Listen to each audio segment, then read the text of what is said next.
I now declare that the Plano City Council is convened into open session, that all council members are present. The council will now recess into executive session in Training Room A to hold a closed executive meeting pursuant to the provisions of Vernon's Texas Codes, Annotated Government Code, Chapter 551. The Open Meetings Act, in accordance with the authority contained in Section 551.071, to consult with the attorney, to receive legal advice and discuss litigation. Section 551.087, to discuss economic development matters. And Section 551.074, to discuss personnel matters. Thank you.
I now declare that the Plano City Council preliminary open meeting is reconvened into open session, that all council members are present. Our first item on the preliminary agenda is consideration and action resulting from the executive session.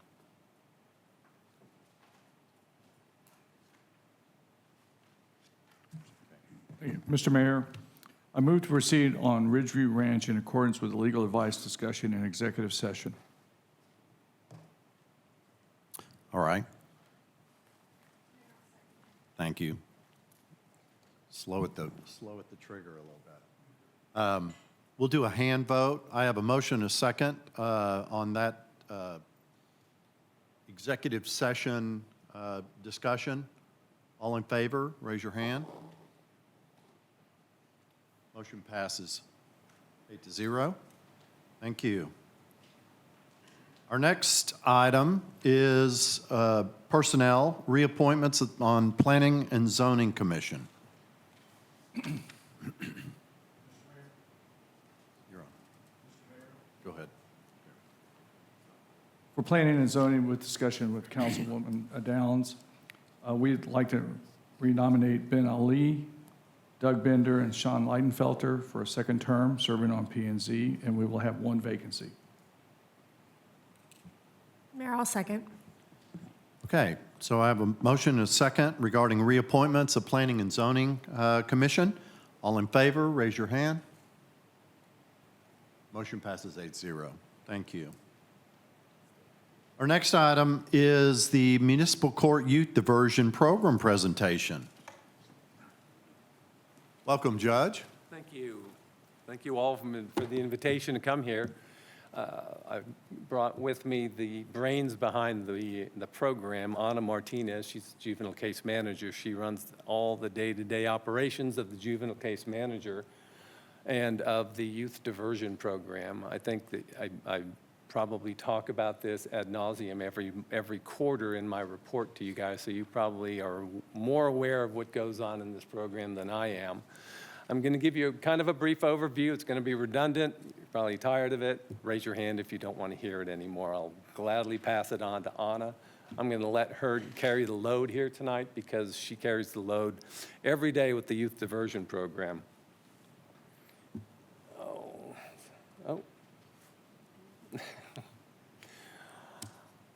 As you know, it was passed in the 88th legislature in 2023 as the Youth Diversion and Early Intervention Act, and the purpose of it was to afford children, and they are juveniles, heretofore known as children under the new legislation, age 10 to 17, and it affords them an opportunity to avoid exposure to the legal system, the juvenile legal system. It keeps them off their criminal record if they successfully complete their diversion program, so they're not carrying any kind of convictions of any kind with them as they age. Even though they are sealed, there are ways to get access to them, those records. So it went into effect January 1st, 2025, and there was a 2-year basically delay in implementing it because it was such a dramatic change in the juvenile justice system. No one had a clue how it's working, and about half the courts in the state are trying to get a grasp on it. We got a good jump, thanks to Anna and her staff. I think we have one of the preeminent juvenile diversion programs, certainly in this region, if not the state. She's been solicited by other cities because of this program, and with good reason. She does a great job with this. I could go through all the elements of the program, how you can qualify for it. Basically, they're Class C misdemeanors: penal code violations, alcohol and beverage violations, tobacco violations, health and safety violations, Plano City ordinances. No transportation code violations are eligible for this.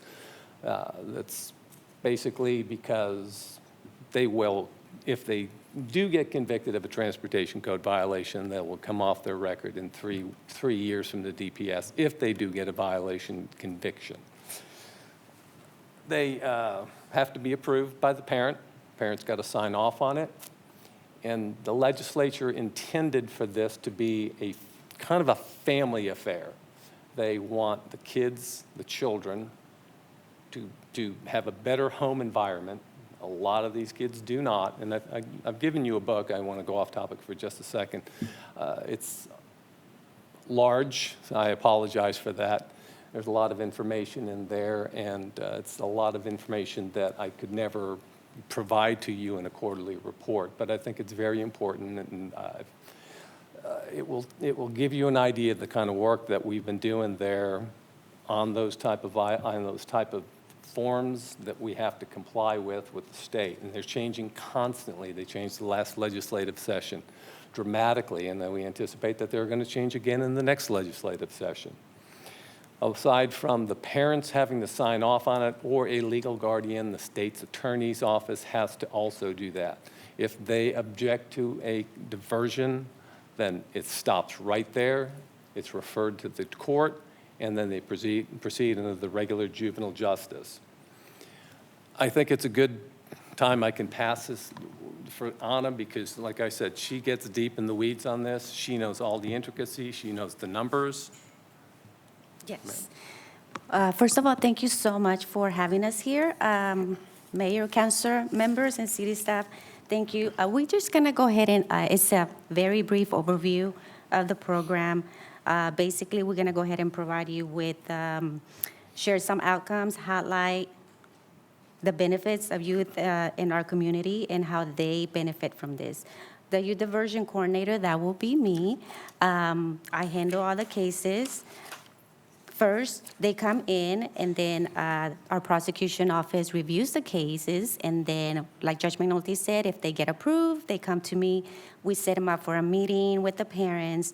I implement the diversion program that they're going to be completing within 60, 90 days, depending on the offense. And then my duties is developing the youth diversion plan, monitor compliance, maintain confidentiality of the cases, promoting accountability and support, closing the cases once they are completed, and then expunge all youth diversion documents upon completion once the defendant or the juvenile gets to turn 18 years old. All those documents are expunged without any motion submitted to the court. So that is some of the duties that I perform within that program. And then we have two different diversion programs.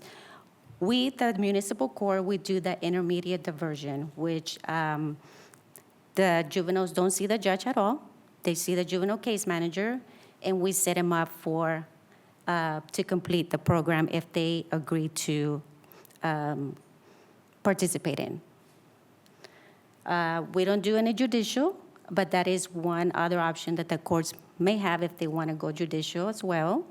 Just not to interrupt, the judicial diversion program basically eliminates the need and the involvement of the city attorney's office, the prosecutor's office, and that's one of the reasons why we elected not to proceed with the judicial diversion, because it's important to get their input on all these cases. Okay. It's important to get their input in all these cases. That's why we didn't go with the judicial diversion. We went with the intermediate diversion. So we have a lot of eyes and ears on these kids and all these charges so that we do it right for them and their families. Yes, so once we get the juvenile to participate, they can only participate once every 12 months. If they get another citation or offense within that period of time, they're not able to participate in that one. So that is, if they fail to comply, then we set them for a hearing with the judge and myself. And then we go over and determine if they need more time, if they just didn't want to complete it, if they have no desire to complete this program, then the judge then decides what to do. If he refers them to the prosecution office, and then the charges enter into the system. And it is significant to note that this is the one instance when municipal courts are given jurisdiction in a case up to 12 months. Normally, it's 180 days. But for local youth diversion, we have jurisdiction over these kids for 12 months. And then, of course, we have that once they succeed and they complete everything, they submit all the documentation, then the case is closed. They receive a completion letter from us, from myself, and then once the child turns 18, the system automatically lets me know that the child is going to be turning 18 within 30 days, and I submit all those documentation. I submit a order to the judge to sign off so we can go ahead and get all those documents together so they can be expunged on their 18th birthday. Samples of diversion programs, we can do, what we can do, and let's say if they decide that they want to participate, we can do state-approved drug education courses, court-approved alcohol, court-approved theft. It just depends. We also use our Teen Court program. If they want to do any community service, they have to attend the Teen Court program so they can get assigned community service hours. Those are some of the resources that we have, programs. We wanted to show you some outcomes that we have. From January 1st, that's when we started, 2025, to March 30th of this year, we had youth diversion cases filed 186. We had completed, at that point, 9 youth diversion cases pending review, 30 youth diversion cases denied, and so on. We have that. So at that point, we had youth diversion cases set for meetings and pending. Youth diversion pending means they came in, they signed up for the program, and they're pending documentation requirements. We did a little bit of charts so you guys can see some other charts that we have with the percentage. Some outcomes right there. And then we follow this youth diversion process, which was developed and made by one of our amazing, yes, it's a clerk supervisor, and her name is Carrie, and she's amazing. She developed this whole process, and so we can now go around with following every step according to if they get approved, or if they don't want to participate, or if they're going to be entered into the court system. And just FYI, this chart, if you want to go back to it, this chart has changed at least 3 times since the implementation of the program. Every time something new pops up, some other new contingency, something happens that we were not aware of, no one else was aware of, we changed this process to make sure we're compliant with all the rules and regulations and the legislation. Yes. At this point, I just want to thank you, everyone, for having us here. Our main goal for this program for us is to provide young people with the opportunities of accountability, growth, and positive change in order for them, while helping them, we're helping them not to reduce future involvement with the juvenile justice system. So we try to help them, we try to encourage them to participate in this program. So far, we have been very successful with it, and we're so very happy that we are able to do that. So thank you so much for everyone's support. Thank you. Probably a lot more information than you wanted. We did attach a lot of the exhibits of the forms that we do use with the children and their parents. And I don't think we attached any of the MOUs that we have with our diversion programs, but if you ever want to see them, we've got copies of those as well, and a copy of the legislation. And it's confusing enough as it is. Thank you, Judge. Thank you, Anna. Thank you. Maria? Yes, so thank you, Judge. I you. appreciate the complete package that you put together, and I actually went through them, and they're very thorough, and I appreciate that. And I know that Plano Municipal Court has been doing a lot with young teenagers through teen court, even before you guys officially adopted this diversion program. You guys have, the court has been doing a lot of different things to try to make sure the young kids don't get a criminal record. And I really appreciate that, because we want our kids to prosper and grow. We don't want them to become criminals, right? Absolutely. Yeah, and once they get labeled, it's labeled for life. So I just want to go through like a little bit process, and you correct me if I'm wrong. So let's say a kid gets in a fight in school, Right. and the police then pick up the child and then bring them to, I guess, will they bring them to you, or they just get a citation, then they come to the court, right? They don't get a citation anymore. They get what's called a charge. Okay, It's called a notice of charge. And it's on the same citation form that we've always used. But we've broken down 3 distinct paragraphs at the end. And the first, I can't remember if it's the first or second paragraph, Right. deals with the children. so That let's this say is- they get in a fight in the school, and then the police will write them up, basically, They will give them a charge. They'll give them a and hand copy them of a it. charge, and Correct. say, you need to show up in court on such and such a day? No? No, you are instructed to contact the juvenile case manager. Her Oh, okay. contact information is on that charge. Contact her within a certain period of time, and then she will set up a meeting with the child and their parent or legal guardian. And that's where she will develop whatever she believes is in their best interest, what kind of diversion program. And got it, so that also is the parents are also notified of that? Absolutely. All right, so they Yes. get the notice, contact the court clerk, and set up a meeting, the entire family, or at least one of the parents. We're lucky if we get a parent Okay. or a legal guardian, to be honest, yes. And then a meeting is set, then that is where it's laid out that this is what you need to do to ensure that this doesn't show up on your criminal record. Is that Correct. how it works? That's correct. And then they would have to complete like community service or certain extent of, Go ahead. Yes, so I would go through the charge. I talk to the child, I talk to the mother, and we go, sometimes the parents, they let me know, I think he should do community service. What do you think? What do you think? And if the parents are asking, then we're gonna go ahead and put that on the program as one of the requirements. So yes, community service, we do, we design the plan. Let's say this is disorderly conduct. What happened? We ask. That's something that you cannot really do in court. Like, what happened? Why did you get in a fight? So they'll ask, well, I just got upset. I just got mad. So we kind of go into deep into, okay, so he has a little bit of anger issues, So we're going to go ahead and give him an anger management class Okay. for him to That's- take. that was my next question. Yes. So do you offer like family counselings and Yes. resources for them to attend? And are these subsidized, or these have to be paid by the family? Subsidized, they're free.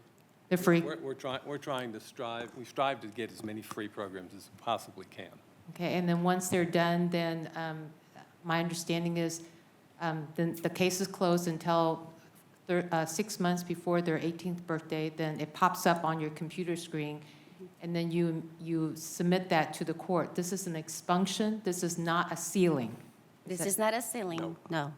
It's an expansion. It's an So once- order, it's an order that I will send an order around to the PD and whoever else might have, and just like a regular expunction. right. I will send the order around, and then all those documents are sent to Anna, and then she maintains that they're And then that's all erased they're physically from the court, physically destroyed. from the court record. They have to be physically destroyed, and we made arrangements with Tyler to create kind of a secret, we call it the secret side, where the charges are, and only a few of us have access to it, and it's separate from the public record citations that kids might get or adults might get, but it's completely separate. There's a dividing wall that no one else can access it. And So that's what if, also what Judge- if like, Judge, put that mic, I'm sorry. but whoever's talking, if you don't Okay, mind. I'm sorry. so what if, the child's like 12, so it's like 6 years before they turn 18. So during that period of time, is there any way to protect the records? Like, can they come in and do a sealing of the records? Or do they make sure that no one have access to the juvenile records? No one has access to them. Anna has possession of everything at all times. Okay. She's got it under lock and key and comes up on a computer when, and of course, we haven't been in this that long, for 6 years, but she's got it under lock and key so that it will be physically destroyed, it can't be taken, and no one else has access to it. I see. Thank you so much. I appreciate you answering my question. Sure. And we try also, we kind of touched on it a little earlier, but I think your question also begged an answer for it. When a parent shows up, we have the authority to mandate a parent participate in some of these programs with the kids, because we have very exhaustive questionnaires for the parents and the kids. So when they fill those out, it's pretty apparent that sometimes a parent doesn't know the kid that well, doesn't realize what their real problems are when they're abundantly obvious to everyone else, and that parent needs to be involved with their kid, so we can mandate that. Thank you. Thank you. Councilmember Levine? Thank you, Mayor. I'm curious, one of the categories in your charts is charges denied. Does that mean that they are pleading innocent, or they didn't do it, or what else does that mean? So when a charge is denied, the prosecution will review it. They go more into details. They can see the report, what happened at school, or wherever this charge happened. So they go into details, they review it, and that's how the charge gets denied. So when it gets denied for our program, then it gets entered into the court system, which when they come in and they speak to the judges and the prosecution again, then most likely they're going to have options. Right, that is the juvenile justice system as we all know it, without the diversion program. And the denied function is that of the prosecutor. So essentially, they're going to trial. They will go to court. Yeah. And whether or not they plead guilty or not guilty or no contest, it's up to them. But then they'll be subject to the regular requirements of a deferred disposition, or hopefully not a judgment. We try to do as many things as we can for these kids to try to keep it off their records. If in your judgment, they go to court and they're found, you find that they did do it, can they then go through the deferment, or? Under the first iteration of this legislation, they had the opportunity to do that. If they chose not to go with diversion, then we had to offer them diversion. If they entered a plea of not guilty or found guilty at trial, we had to offer them diversion. Okay, and then the legislature in the latest legislative session removed that and said that if they don't want it, then they've got to go through the regular system. We can offer them community service that way. If they want to take a judgment or a deferred disposition, we can offer them a community service option as well. We'll keep it off their record, And again, that's the goal on both sides of this, the diversion program as well as the regular court session. There's too many kids out there doing bad things, and we're trying to correct that. Thank you. Appreciate that. Mayor Pro Tem? Yeah, thank you, Judge. It looks like the youth diversion program is a pretty successful program, but I want to talk briefly about recidivism. Do you see any records, or we have any data of a child that goes through the program, is dismissed, gone through everything, but a year down the line, they have to reappear? Do we have any data on that?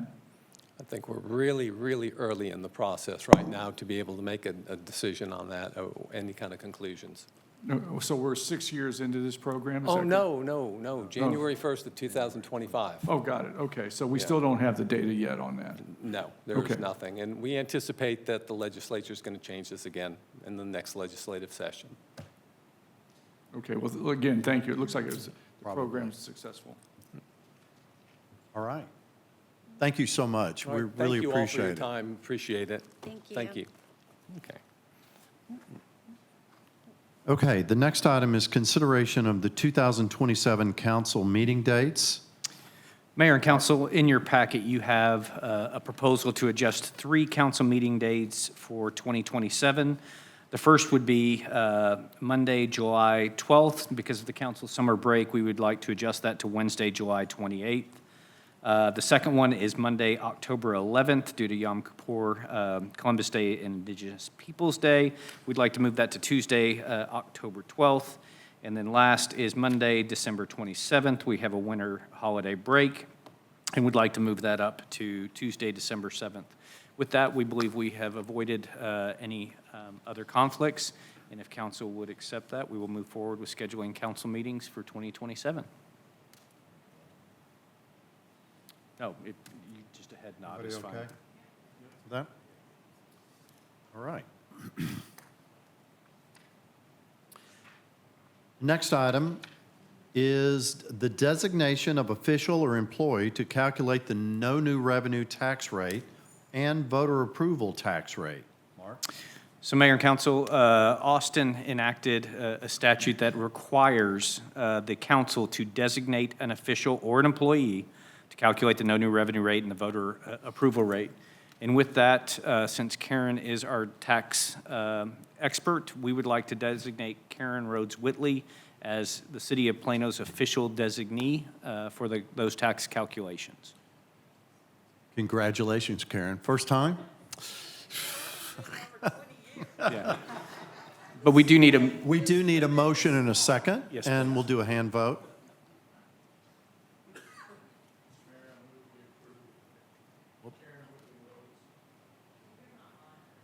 There. Well, but you can go ahead and finish your motion, Councilmember Horn, and then I'll second it. Okay, I move that we approve Karen Whitley Rhodes as our designated official to calculate the no new revenue rate or the voter-approved tax rate.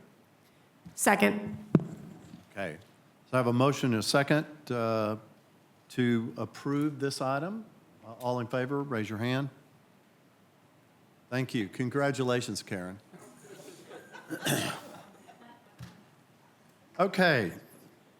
Next item is the consent and regular agendas. Any item a member would like to remove? We do have speakers for item Z. Any other item? All right. Next item is items for discussion, action, or future agendas. Mayor and Council, I just wanted to provide you notice that we will be starting a regular cadence of providing updates on the Willow Bend District project.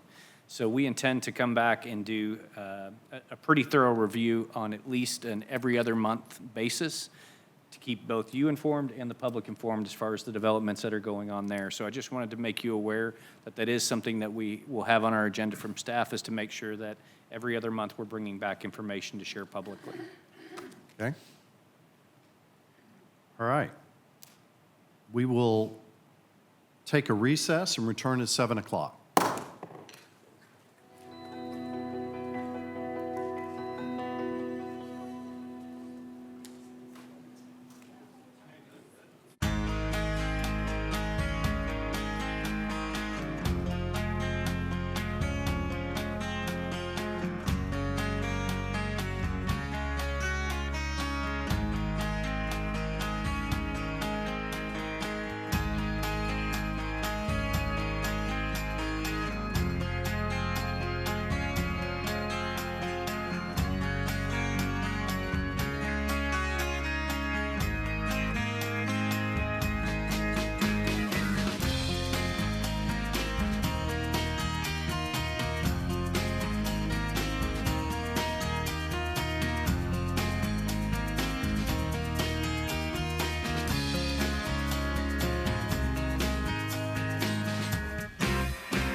I now declare that the Plano City Council is reconvened in open session, that all council members are present.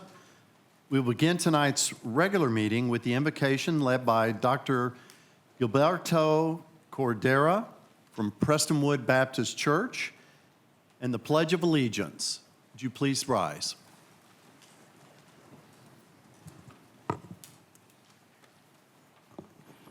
Please join me in prayer.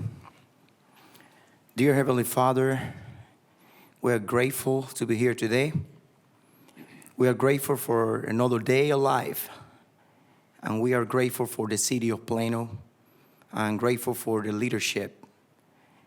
We pray tonight that you bring guidance, protection, and clarity for every aspect and topic that we want to discuss to make this city better. Thank you, Lord, for the opportunity to have a city and a council who believe that only with your help we can be better. We put our life and this time in your hands. In the name of Jesus Christ, we pray. Amen. Thank you.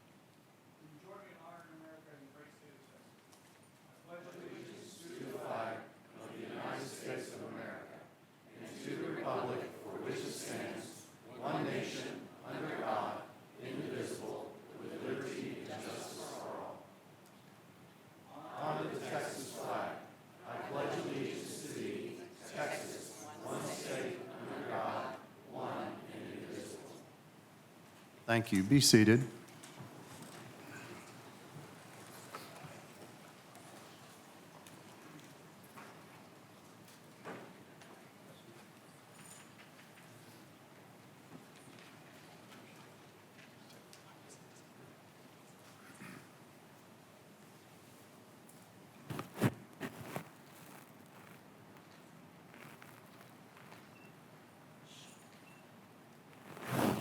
Thank you so much.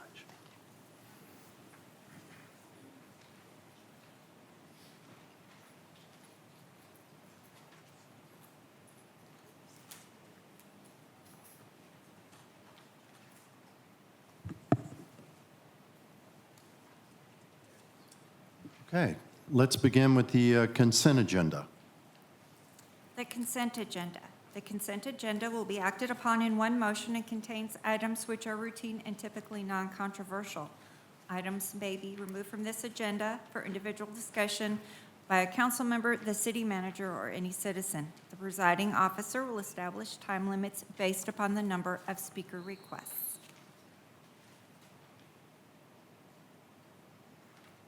Mr. Mayor, I move that we approve the consent agenda as presented with the exception of item Z, which to be moved into a public comments of public interest. Mr. Mayor, I'll second that motion. Thank you. I have a motion and a second to approve the consent agenda with the exception of item Z. Please vote.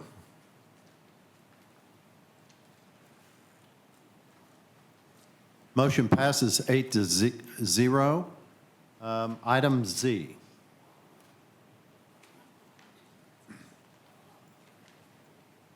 Item Z, to approve an expenditure for engineering professional services for Willow Bend traffic analysis in the amount of $320,000 from Fair and Piers for the engineering department and authorizing the city manager to execute all necessary documents.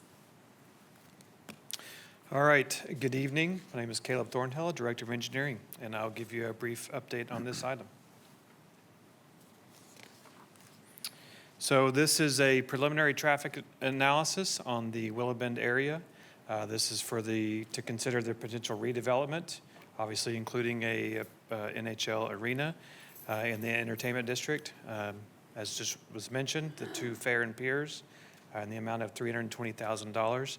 This is a planning level only analysis. This does not improve anything related to development.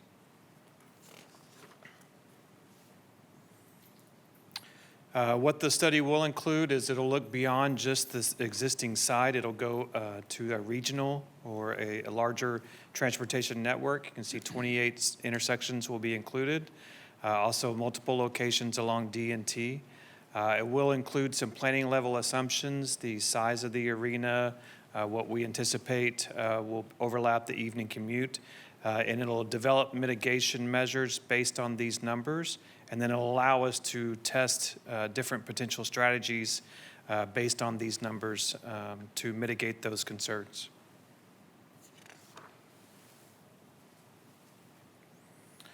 So what the preliminary study is going to focus on, I mentioned the regional network. It will look at some of the neighborhood concerns that we've already had brought to us and some other things, the cut-throughs. It will develop a preliminary mitigation network or a framework, but it will not list the final improvements until we proceed forward with the design and development of the project.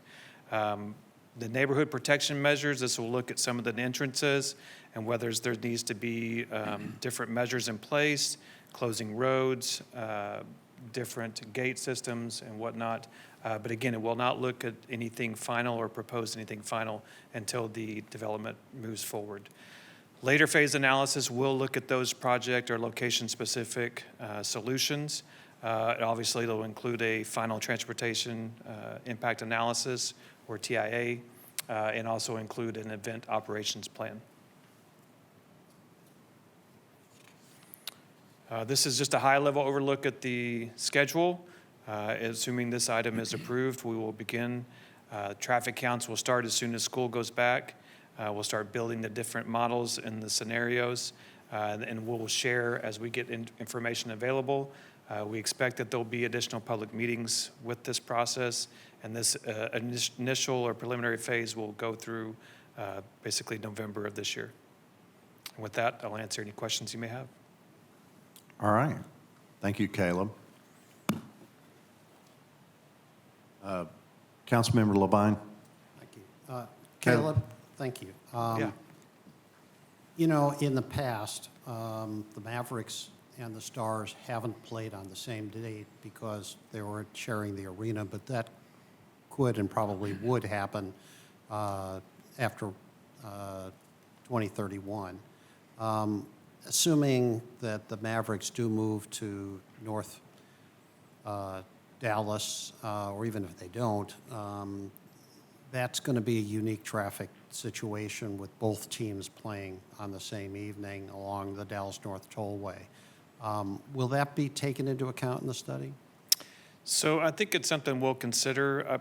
We've got our consultant here tonight that's getting into their realm and their expertise, whether or not those would have a direct impact to each other. I don't know the exact mileage, but there's significant mileage between what I've heard is the proposed location for the Mavericks and where this would be at.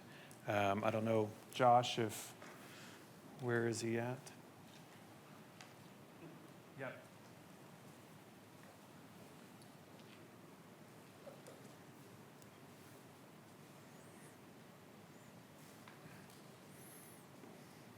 Did you hear the question? Yeah. Okay. Evening. So the question was whether we'd be analyzing Stars and Mavericks games at the same time, and we're really focused on the area within the city of Plano and specific to the project area. So that tends to be outside the area and is a little bit probably speculative for what our study is going to cover. We're trying to cover what we know. Okay. Thank you. Councilmember Thomas. Thank you all for being here today. My thought goes back to the citizens. As time goes on, especially after today, after your presentation, will there be opportunity for citizens to give a little bit more input as it relates to traffic as time goes on? If so, how can they do that? Yeah, so this is just a preliminary phase. We expect for this process, again, I mentioned the later phases. As we move forward, we're going to develop different mitigation framework, but we will not have the final solutions. So there will be additional opportunities. We do have additional public meetings built into this. They're not scheduled to this date, but we would, more than welcome, as we get further along in the process, we'll offer those opportunities for the citizens. Thank you for your time. Yep. Thank you, gentlemen. Appreciate it. Okay, I think we have some speakers. We do. We have 4 speakers. The first one is Jack Lagos.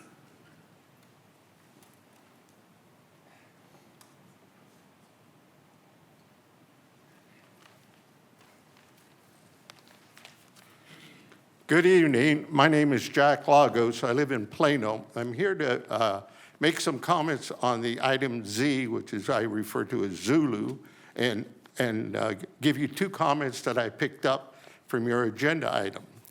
Item 1, we shouldn't be spending $320,000 for this study. Why? Who's going to get the benefit of that? It's going to be the developer, which is Centennial. The other party that's going to get the benefit of that is the stars. So my comment is, why aren't they paying for it? Not us. Now, as you well remember, on June 8th, you voted $700 million to the stars. You don't think they have money, or they don't think they can get that $700,000 and use it for this study? It benefits them. It only benefits us as a sideline. Second point I'm making, this study should have been done 3 to 6 months ago. The reason is, you should do the study first before you vote the money. Does that make sense? Now, you're all looking at me and you can't say anything to me, but you're all intelligent people. You do the study first. Then you decide from that study what you do next. You went with the money, now you're doing the study. I'll add another point to this. You're doing this study now. It's projected to be finished in maybe October, November. However, come late August, September, you've got to make a decision on an ordinance to put on the ballot for the citizens to vote on that tax that you're looking for. Now, what I'd like to summarize with, and I'd be happy to say some more, is you did everything backwards. You should have been asking the citizens first, not taxpayers, on whether they wanted this, instead of running off and voting $700 million to this project. Now, when you had two meetings, which was on July the 8th and July 14th, nobody was prepared, as far as I could tell, to talk to the citizens that showed up there, many of them from Willow Bend and Old Shepherd, about anything to do with the traffic. That's what their main question was. What is going to happen to us who live there? Okay? So I think you need to start focusing on the citizens before you start doing all this other things. And they're the ones that are the most important thing in what you're doing. Keep in mind, they're the ones that put you in office. The stars didn't put you in office, nor did the developer put you in office. And you do not want to upset citizens, particularly citizens that live in Willow Bend. They're well-to-do, and they're going to come back and make their minds known to you. Thank you very much, Mayor. The next speaker is Diane Williams.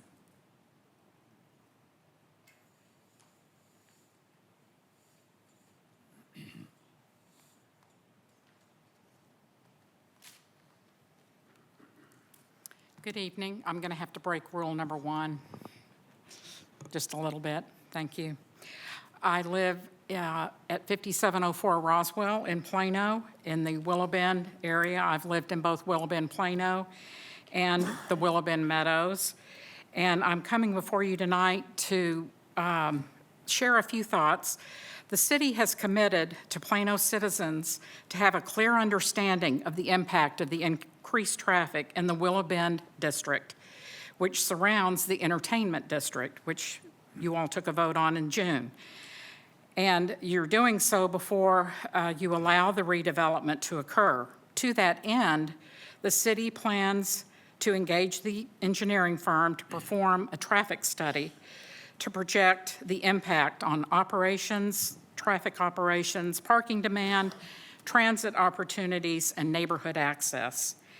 Members of the community have had extensive dialogue with Josh Peterman, the traffic study lead, as well as Mark Israelson, and have learned that the traffic study design will exclude not only the streets and neighborhoods east of the Dallas North Tollway.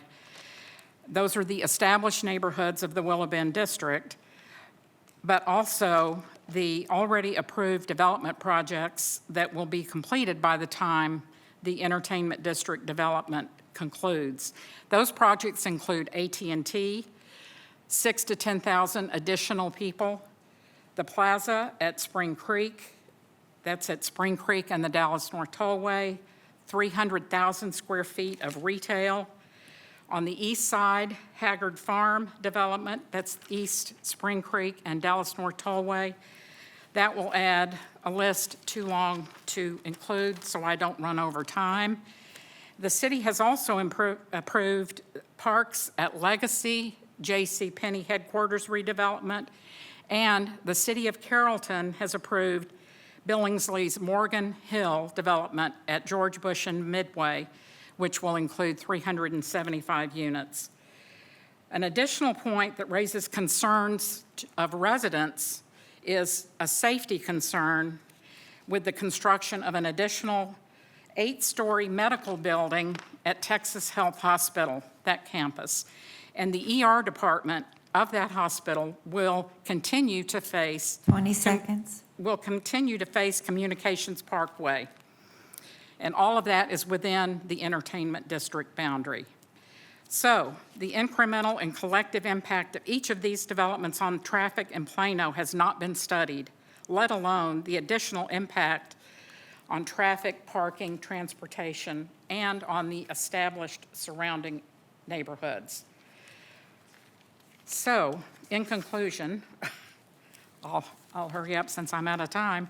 Out of time. Yeah, I'm out of time. Go ahead and wrap it up. Okay, thank you. I'll wrap it up.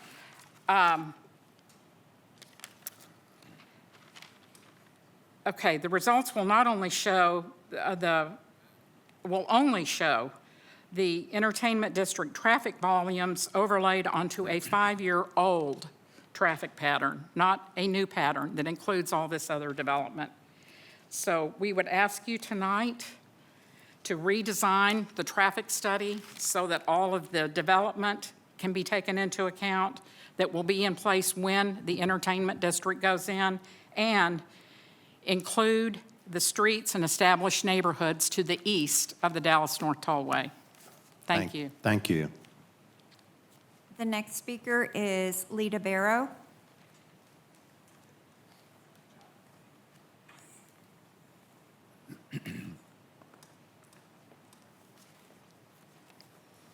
Good evening, Mayor Munns and the honorable members of the City Council. My name is Lita Barrow. I have lived in Plano since 1989, and I have seen many changes during that time. I happen to have been involved with the Citizens Task Force that worked very well with the city of Plano, with the merchants, with the surrounding neighborhoods regarding the Preston Corridor study for the overpasses at that time. We were looking at a $26.5 million investment from taxpayers, state and city. And then it was shown that it really didn't have the benefit to justify that. So that other alternatives were done to address that. What we have now is a grave concern from the homeowners, because this traffic study, the initial one, does not include the neighborhoods to the east of the Dallas North Tollway. And that's concerning to us, because when you look at the George Bush and the tollway and the ways that people are going to come in, when they see that there is an absolute gridlock at George Bush and the tollway, people are going to start getting off earlier and earlier, which means that we have Coit, we have Preston Road, and then traffic going down Plano Parkway to cut up right through the heart of our neighborhood, where we have 2 schools, we have parks, and that is a very big concern for the safety of our area. The citizens in this area would like to work like we did in the past with other neighborhoods. And it wasn't a mean thing. It wasn't political. We were working together with the City of Excellence, with our leaders, with our elected people to know that we came together and we looked at every possible thing. We're not against it. We appreciate, Mayor, your statement that you like to welcome class partners to community-focused investment. That's what we want to do. We want that. We want to see and we want to feel comfortable about it. I ask you to please respectfully, Mayor Munns and City Council members, to consider placing the creation of a Citizens Task Force on a future City Council agenda, or immediately direct city staff to evaluate the formation of this. It is a win-win situation. It'll address the concerns. It'll address the lack of trust. It'll show, you'll be able to show us all the good things that you all are planning that we're confident in. Thank you, and it was nice talking to you. Thank you. I hope you'll give this real serious consideration. Thank you. Robert Barrow.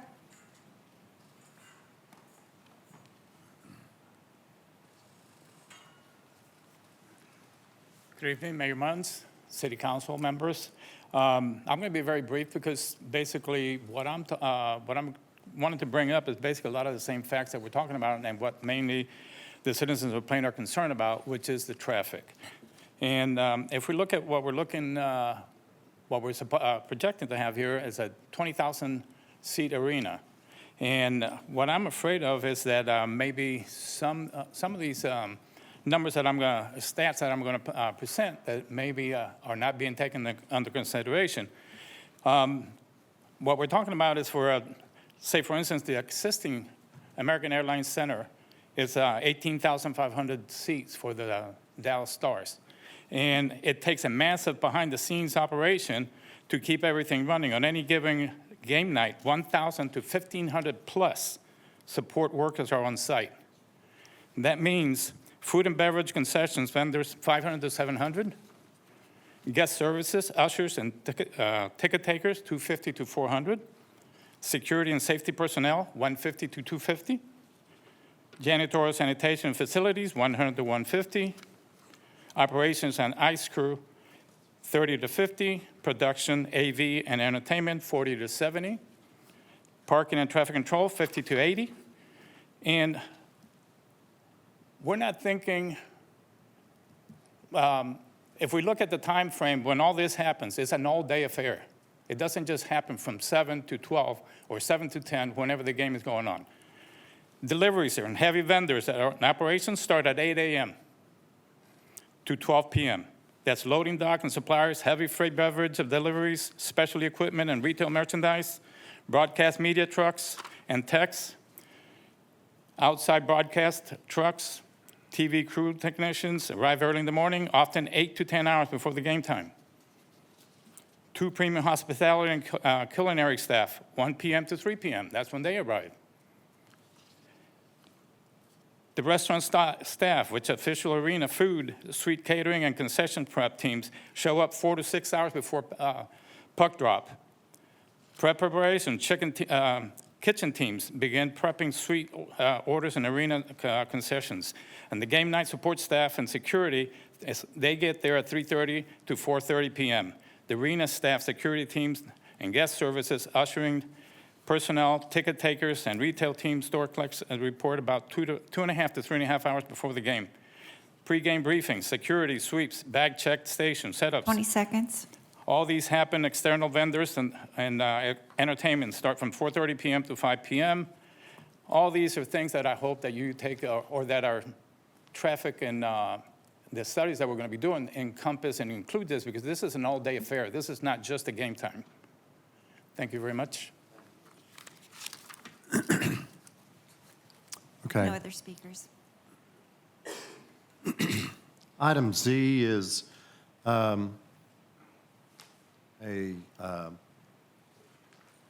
is for us to approve the contract for the traffic study. I'm just kind of reminding you, that's what we're doing here. Go ahead.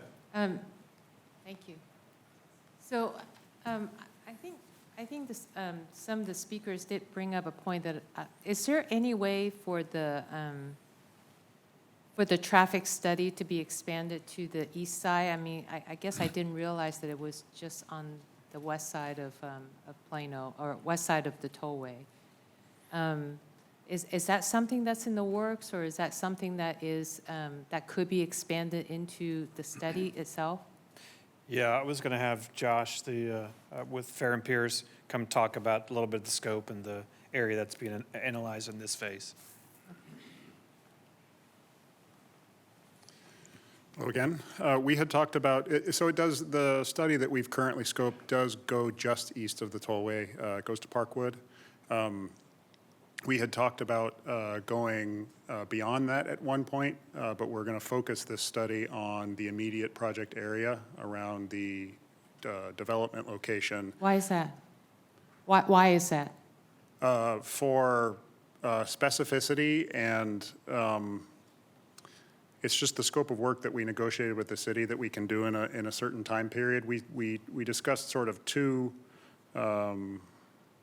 phases of work. An Okay. initial phase that can happen in these first few months. So to try the to get initial some- phase is currently focused on just around the tollway, but are we talking about another phase in which we're going to expand it so that it would cover the east side? Right. It will. What we talked about was going potentially all the way to Preston, but that's a conversation that we tabled. Right now, it goes to Parkwood. Okay, so in other words, we're not just talking about one phase of the traffic study, but we are eventually going to be talking about traffic study that's going to potentially expand, whether with you or not, but Right. potentially expand to further east of the tollway. Is that right? For tonight, we're just talking about this phase one with us. What happens beyond that is. You don't know. Exactly. Okay, that would be something for the city to determine. Is that right? Correct. Okay, thanks. Just real quick, for clarification, that is not included in this current contract, correct? It would be a contract modification or a future contract to expand going further east, correct? It would be, correct. It'd be a contract modification with us or a separate contract with somebody else. Understood, thank you. Yes, for clarification, Caleb, we had a figure, a map here where you were looking at and you outlined where all the, I just want to present this for clarification again. What we're seeing here is all those yellow dots are really where you're going to start doing the sampling. Is that correct? Yeah, sorry.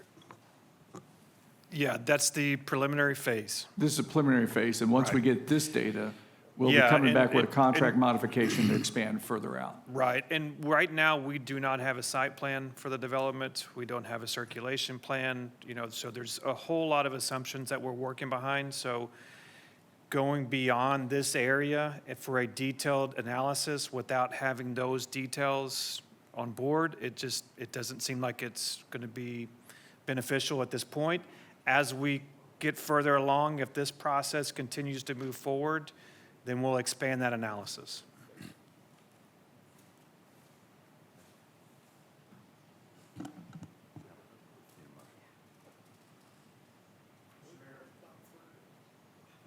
Mr. Mayor, I move that we approve Agenda Item Z as presented. Mayor, I second that motion. Okay, so I have a motion and a second to approve item Z, which would be the traffic study contract. Please vote. Motion passes 8-0. All right, items for individual consideration. Items for individual consideration, public hearing items. Applicants are limited to 15 minutes presentation time with a 5-minute rebuttal if needed. Remaining speakers are limited to 30 total minutes of testimony time with 3 minutes assigned per speaker. The presiding officer may amend these times as deemed necessary.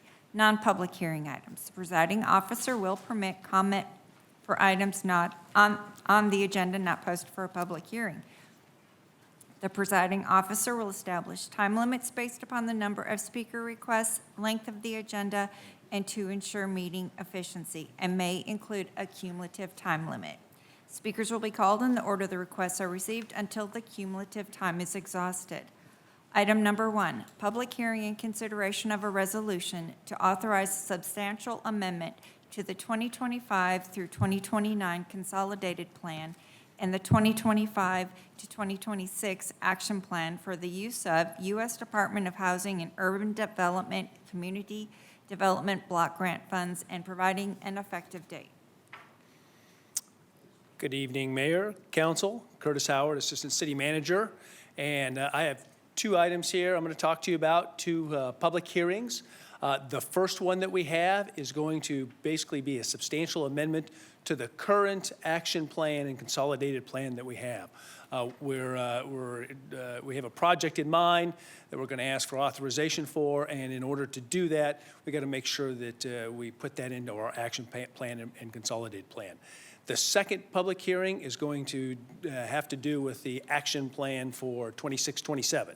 So, moving forward on this, what we are proposing is a public infrastructure improvement project in the Douglas community. What we're looking at, and this is a pilot program for us. We, as a city, haven't done anything like this using federal funds. What we normally do is we use federal funds to help individual homeowners do rehab, that sort of thing. This is going to be more of a public project that's going to affect an area. So we've got a small area of Douglas that we are looking at putting in approximately $50,000 to try and clean it up a little bit. So this is going to be to remove some of those lines that are hanging overhead, those cable lines by Spectrum and Frontier. Cable lines that are inactive, they will be removed. Cable lines that are still active will be buried and connected to the houses to try and start cleaning this up a little bit. And the reason we're doing this as a pilot program is because there are other requirements that we've got to do with HUD to make sure that we as a department, we as a city, can make sure that we meet the requirements and kind of see if this is going to be a feasible way of using our HUD funding in the future. Let's see. So as I said, this was originally you originally approved our consolidated plan, our action plan, and so what we're doing now is basically we're trying to amend that to include the ability for us to have this public infrastructure project. And as I said, the scope is going to clean up those lines. And Councilmember Horn, I think last time I was here, one of the things that you asked is, one of the questions is what about the electrical lines that are on there? And in order to kind of answer that question, right now, one of the problems we have is we do have some limited funding, and burying those electrical lines, the amount of work it's going to cost, we got some easement issues with regards to that.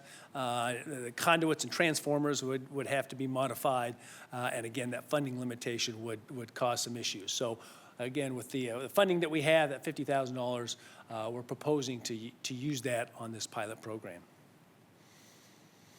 And the language that we have to change, basically the consolidated plan, in order to help people who are in low to moderate income areas, and this is the language that we are changing.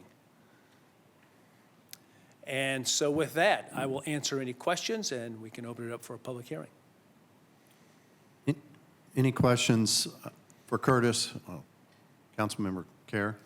Hi, Curtis. I have a quick question. I'm trying to, if we're not able to remove the electric lines, the poles still have to remain when we pull down the telco lines? Yes, sir.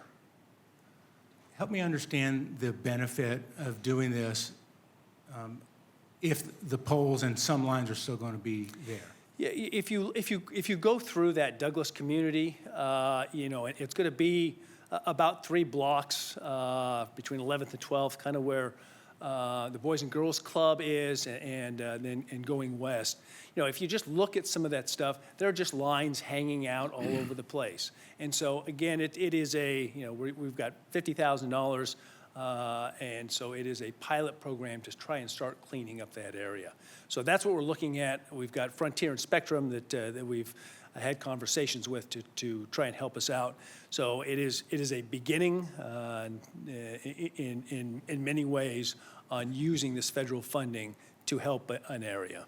Okay, it's helping us to understand more than just cleanup of the lines. The lines need to be cleaned up, but we're also going to gain information and gain some, I guess, experience in using these funds in ways to help the neighborhoods.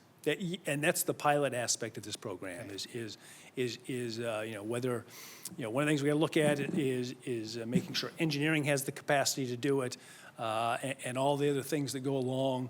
And I am not an engineer, and I'm not an expert in burying power lines, but I understand it is quite involved and quite expensive.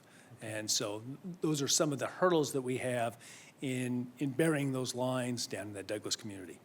And the lines that you will be able to bury, these lines need to be addressed anyway, and it does help significantly with, I guess, cleaning up that area in terms of visual sight lines and, I guess, risk and things like that. Yeah, just going through that, and as you're driving in that area, you just see a lot of, say, noise as you're going through that, going into those lines. So you try and do something at least for that neighborhood. Very good, thank you. Yes, sir.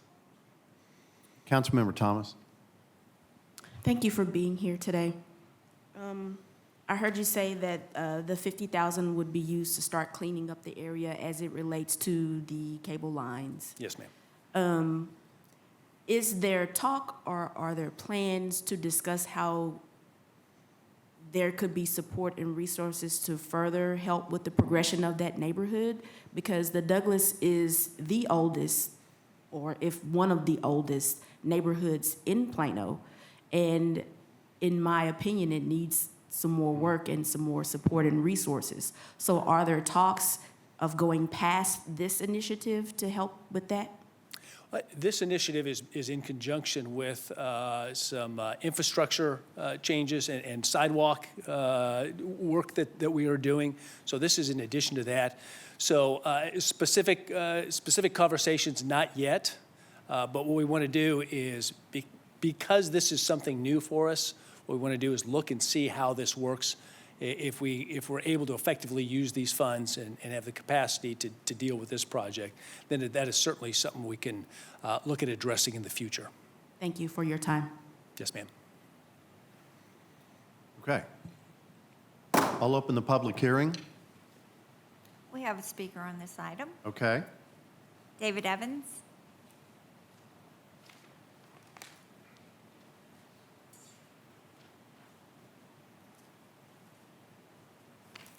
Good evening. My name is David Evans. I'm the president for the Douglas Community Neighborhood Association. What Curtis just presented has been like a 15-year conversation, at least a 15-year conversation that we've had with the city. This was first brought up at least 20 years ago, but we finally got it to the table about 15 years ago when Mayor Harry, included the Douglas community under the greater downtown Plano umbrella. So one of the questions that we had then was, what is the benefit of that? Why are we now going to be under the greater downtown Plano umbrella? And it was for projects like this. In conversations and throughout the years, we have asked about burying these power lines, getting street lanterns because our lighting is inadequate at night, and also getting the sidewalks, right? So sidewalks are coming. They're coming. So one of the things that we were told was there was $1 million a mile to bury these power lines and to get street lanterns. And so my question then was, okay, well, what's the problem with that? We have it. Well, we were told that there was no funds for it.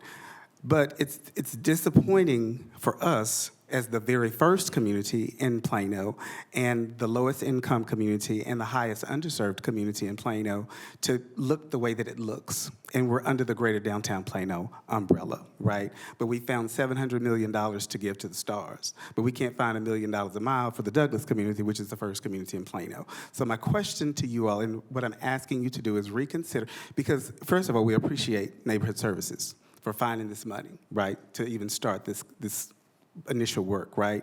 But what we're asking is for the city to find the rest of the money to do all of it at the same time, because it's way past time for this to have happened.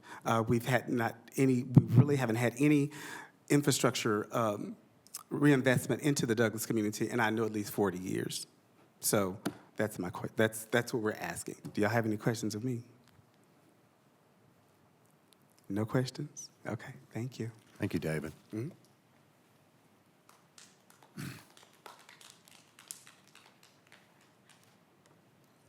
No other speakers. Okay. I'll close the public hearing, confine the comments to the council members on item number 1.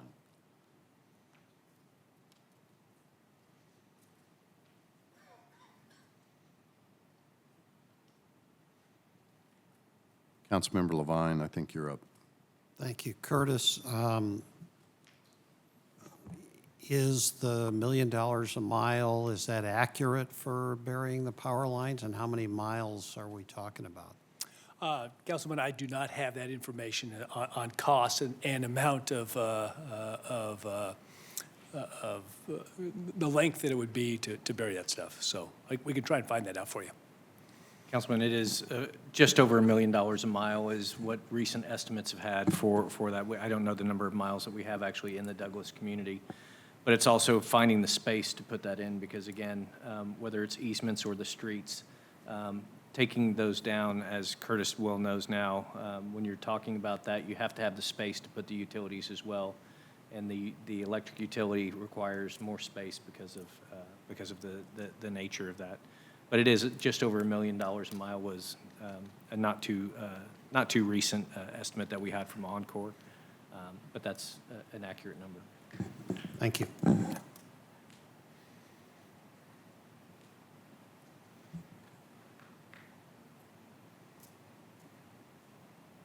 Mr. Mayor, this is a start, and I empathize with Mr. Evans and what he's saying, and I recognize where you're coming from.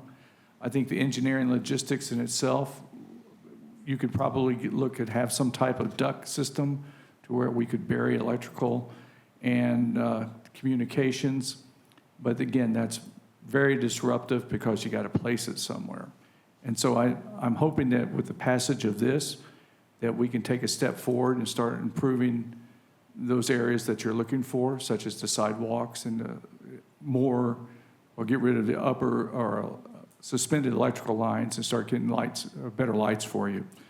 With that being said, this is a good start. So I would move that we approve agenda item 1 as presented.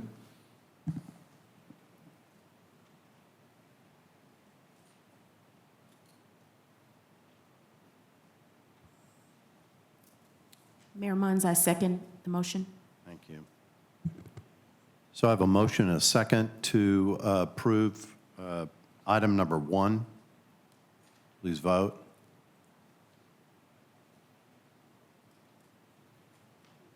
Motion passes 8-0.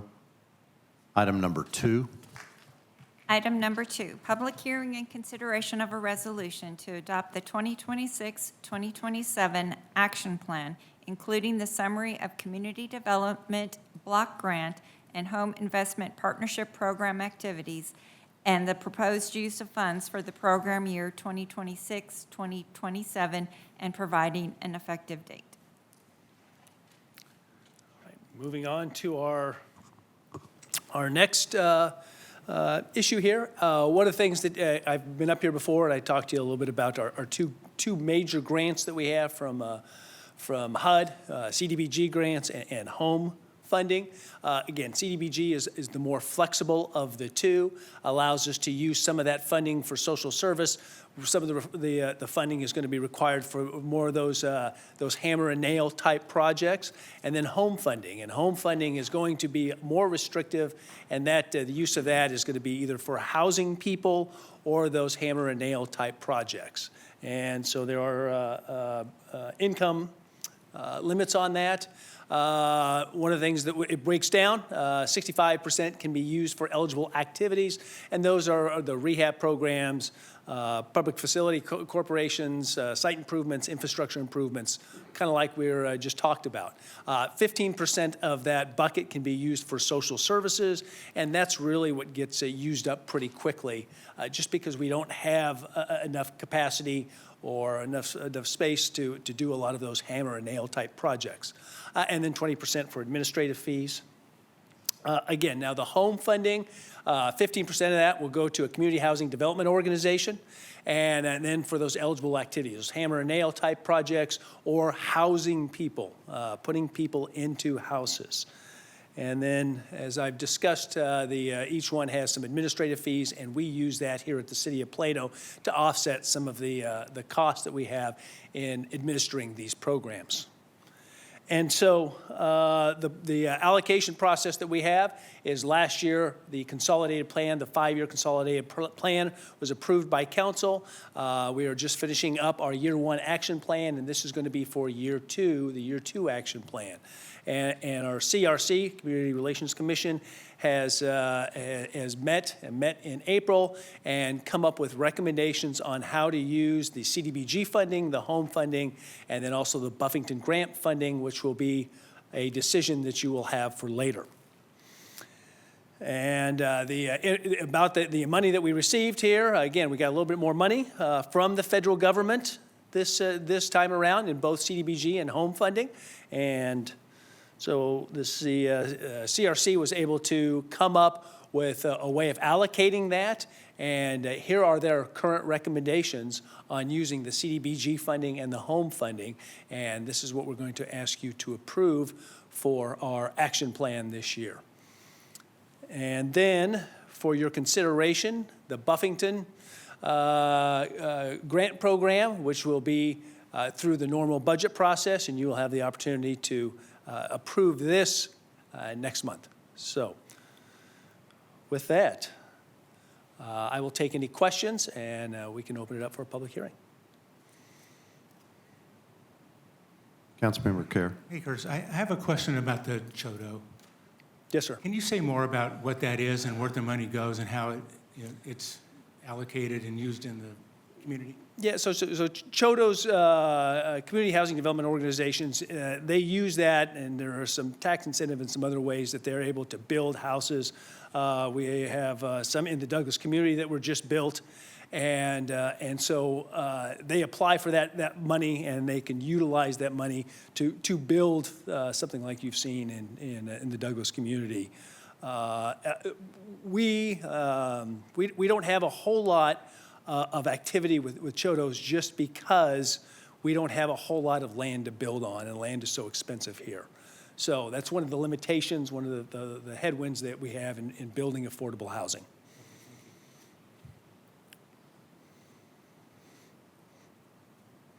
Mayor Pro Tem.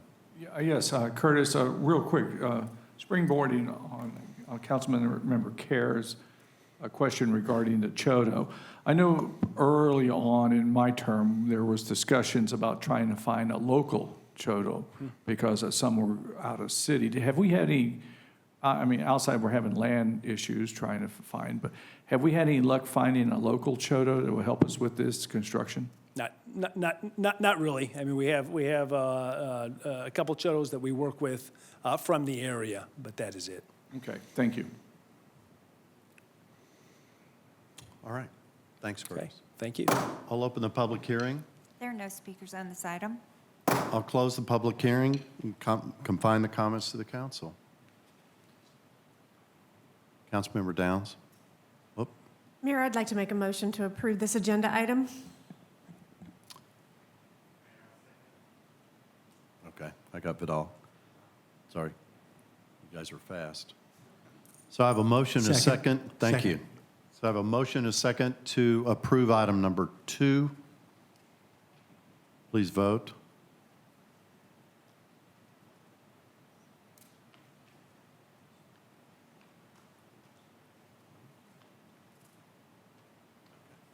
Motion passes 8-0.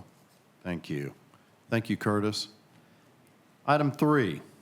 Item number 3, public hearing and consideration of a request to waive the 50-foot maximum height requirement for the construction of a flagpole as required by the Code of Ordinances, Chapter 6, Article 12, Division 6, Section 6-501A, to allow 2 flagpoles to exceed the 50-foot height requirement by 100 feet for an overall height of 150 feet, to be located at 3401 North Central Expressway.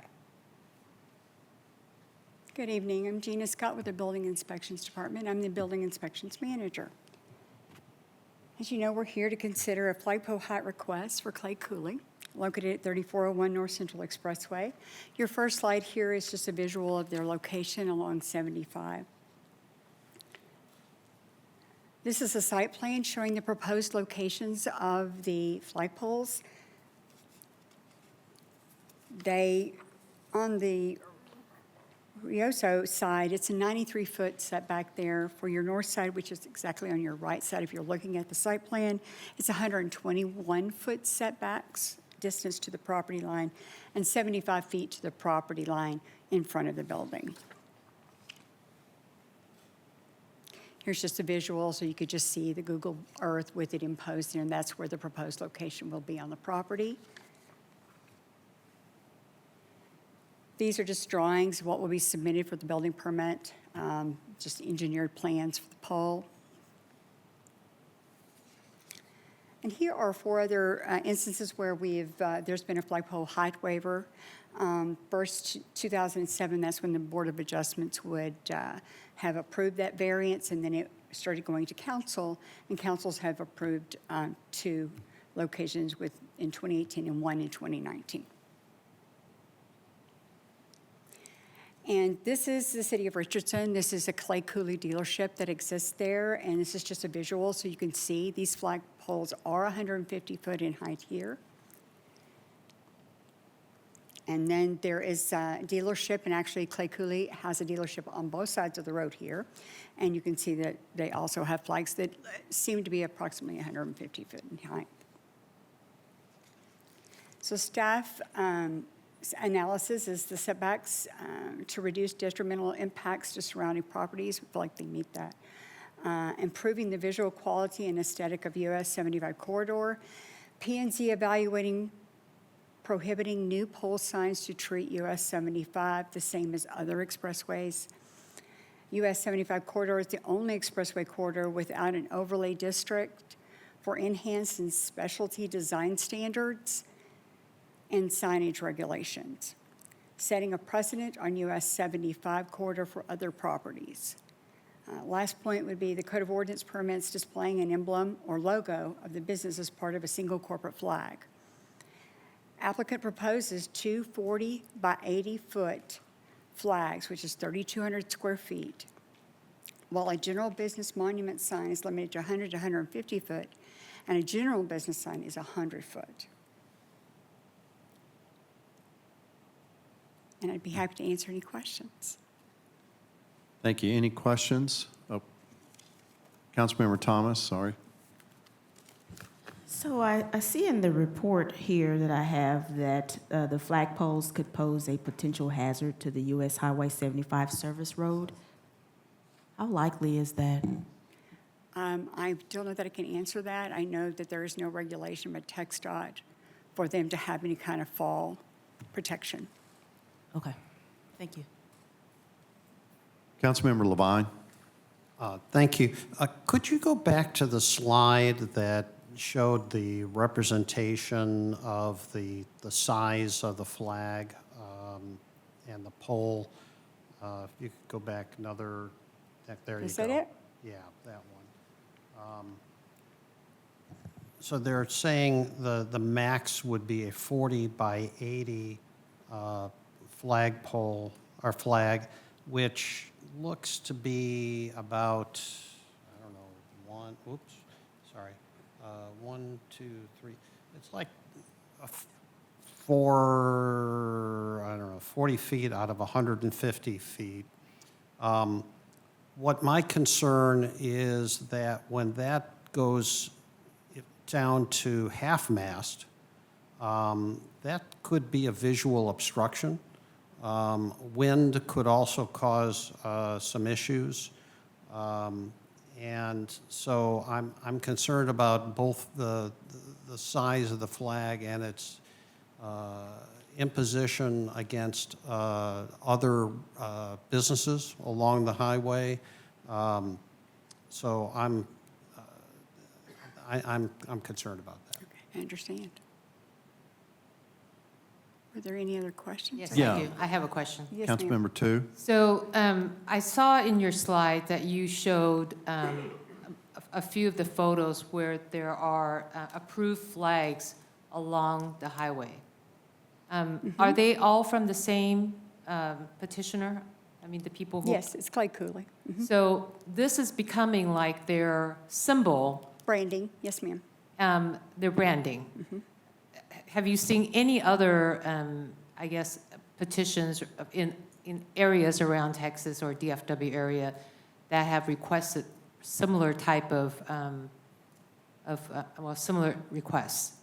I do not. All I know is of these two locations here, I'm sorry. Yeah, and they're all from the same person, or Yes. same company, I'm sorry. Yes, this is Clay Cooley Dealerships. All right, Mhm. thank you so much. Okay. Thank you. Thank you. I'll open the public hearing. There are no speakers on All this right. item. I'll close the public hearing, confine the comments to the council. Councilmember Kerr? Mayor, this past weekend, I went and checked out the location as well as the flags that the other one have the ordinance that were waived. And, you know, I struggle a lot with the size of the flagpole, the size of the flag, the impact on the area. You know, the flags that we saw from Clay Cooley and Irving as well as in Richardson, they were even with the highway or perhaps below. Clay Cooley here is well above US 75 before you even add on the flagpoles. And I find that that's going to be a potential distraction. And I also noticed that the flagpoles will be taller than the lights on US 75. And it just seems to be too much. And I'm really concerned about, I guess, safety and about the impact on their neighbors' businesses as well as residents. And so with having said all that, I'd like to move to deny. Okay. Maria, were you up? Yes. Okay, go ahead. I also want to, I kind of concur with what Councilman Kara says. To add my own point, that's the reason why I was asking this question about the branding and logo of putting these flags up. I mean, if we start to do this, then we are setting a precedence for other individuals who want to also have their own brand and logo. That may be, you know, some type of request for some type of posts going up. And I really am opposed to supporting any one company, since we have wonderful companies all along Plano. So I'm going to second what Councilman Carrot just motioned. Mayor Pro Tem? Yes, Mr. Mayor, I do appreciate Mr. Cooley's patriotism. I mean, he's clear as demonstrate that along 183 and also in Richardson. But I don't see any reason why we should deviate from any of our other expressway corridor overlays with regards to the limitations that we have on our flagpoles there, which being 50 feet. I think 50 feet will be more than sufficient to be able to display that patriotism along 75. So with that being said, I would agree with both Councilman Kerr and Councilwoman Maria too. All right. So I have a motion and a second to deny the request to waive the 50-foot maximum height requirement for construction of a flagpole. Please vote. So if I vote yes, it means deny. Yes.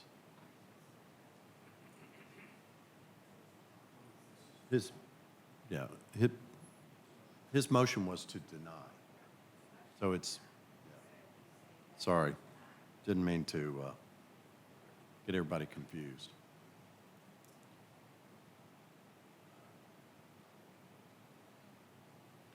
Sean?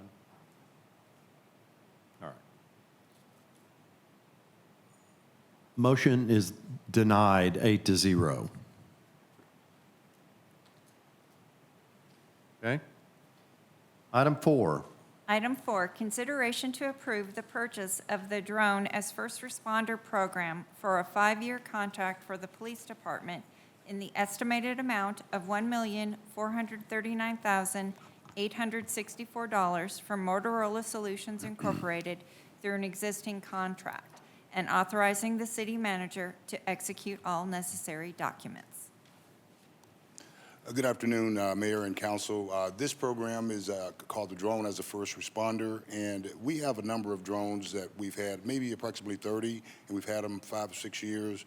We fly those, though, out of the back of our Tahoes for the patrol officers. Our traffic unit uses those, and our SWAT team. What's different about these drones, though, is they would be launched from atop city facilities based off of our computer-aided dispatch. So when we get a call for service in that's appropriate for the drone, that drone would be launched from atop that facility. The other difference is the other drones are operated by our sworn police officers. This would be our civilian professional staff would be driving those drones, and that's one difference. So what's important about these drones is they're going to improve our capabilities in a number of areas. The inputs from these drones are going to be going into what's called our real-time information center, and that is information where we have our civilian professional staff or getting information in to provide situational awareness for our patrol officers. That's what's key. We've got very aggressive response time, 5 minutes for emergency calls, 8 minutes for all other calls for service. These drones can get there in about 2 to 3 minutes, so that's going to give us several minutes of additional time to get to those calls for service. It's also going to improve officer safety aspect. These drones have heat-seeking capability, so if before an officer gets there, if someone is hiding, and we've never had a situation where an officer was attacked by someone hiding, but that certainly can happen. But it is not unusual for us to get to a scene, people have run off and they're hiding in the bushes or whatever, or dumpsters. This drone, getting the drone there 2 to 3 minutes earlier can help us locate those folks and find them through our heat-seeking capability if the drone didn't see them move. It will also reduce the likelihoods of pursuits for us as well. Sometimes the vehicle will leave, we'll have a general description, white male in a black pickup truck. If we get there quickly, that's useful, but if we get there and they're long gone, that's not very good for us. However, if we can get that picture's face, if we can get that person's face and a tag, their license tag, then there's a good possibility we would be able to apprehend that person. DFW flight operations, as I said, these will be operated by our civilian professional staff out of our real-time information center. The requirements for that, they have to get a 107 certification that they can do online. The real training, though, will come from the software that we get with the drone from the vendor once we get that, and then they'll train with our current drone operators as well.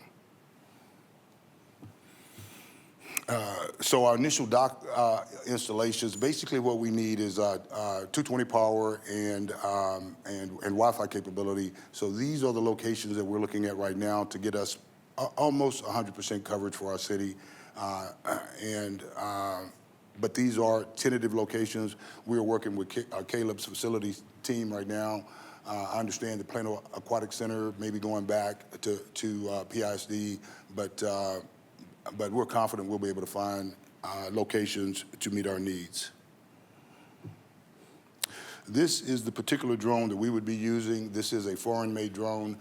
This drone is a stopgap measure for us that Motorola has right now. Because it is a foreign-made drone, we do want to move to U.S. drones, but we don't have any that will meet our capabilities right now.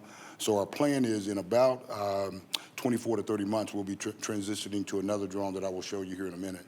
Even though this is a foreign-made drone, and there are some concerns about information getting back to the Chinese or whatever, the drone is just the hardware. What's really important about it is the software, the CAPE software, and that's a Motorola product. So the software for this drone is made in the U.S. And this is the coverage we would get from those 4 locations that I showed you. So it wouldn't cover all of the city, but we would get most of the important areas. And then this is what the drones would look like mounted up on top of the buildings, about 125-pound dock station. And that's just an example of what they might look like. And then this is the drone that we want to move to. Like I said, in about 2 years, about 18 months to 2 years, this company, Brink, is in Seattle. It's a U.S. company. We've looked at this drone. It can stay up twice as long. It's much bigger. It's got payload capability. Very, very impressive drone. And this is the one that we want to move to. And what's also key about this drone is because it can stay up for so long, it's faster. We would not need 4 docks. We would only need 2 docks to run this one. It also has the ability to carry different payloads. We can put medicine, we can put telephones and drop those off. Maybe we wouldn't need that much on the law enforcement side like the military, but when you need it, you need it. And then this is the coverage those two drones would give us. One of those locations is the new police headquarters. That may not be built, obviously, by the time this comes in. If the fire station is not a viable option, we'll have to find another place. But with two drones, though, using that Park and Alma location and the Carpenter Rec Center, we can pretty much cover the city with this more advanced drone that we will get later on as a part of this contract. Any questions that you may have? Thank you, Chief.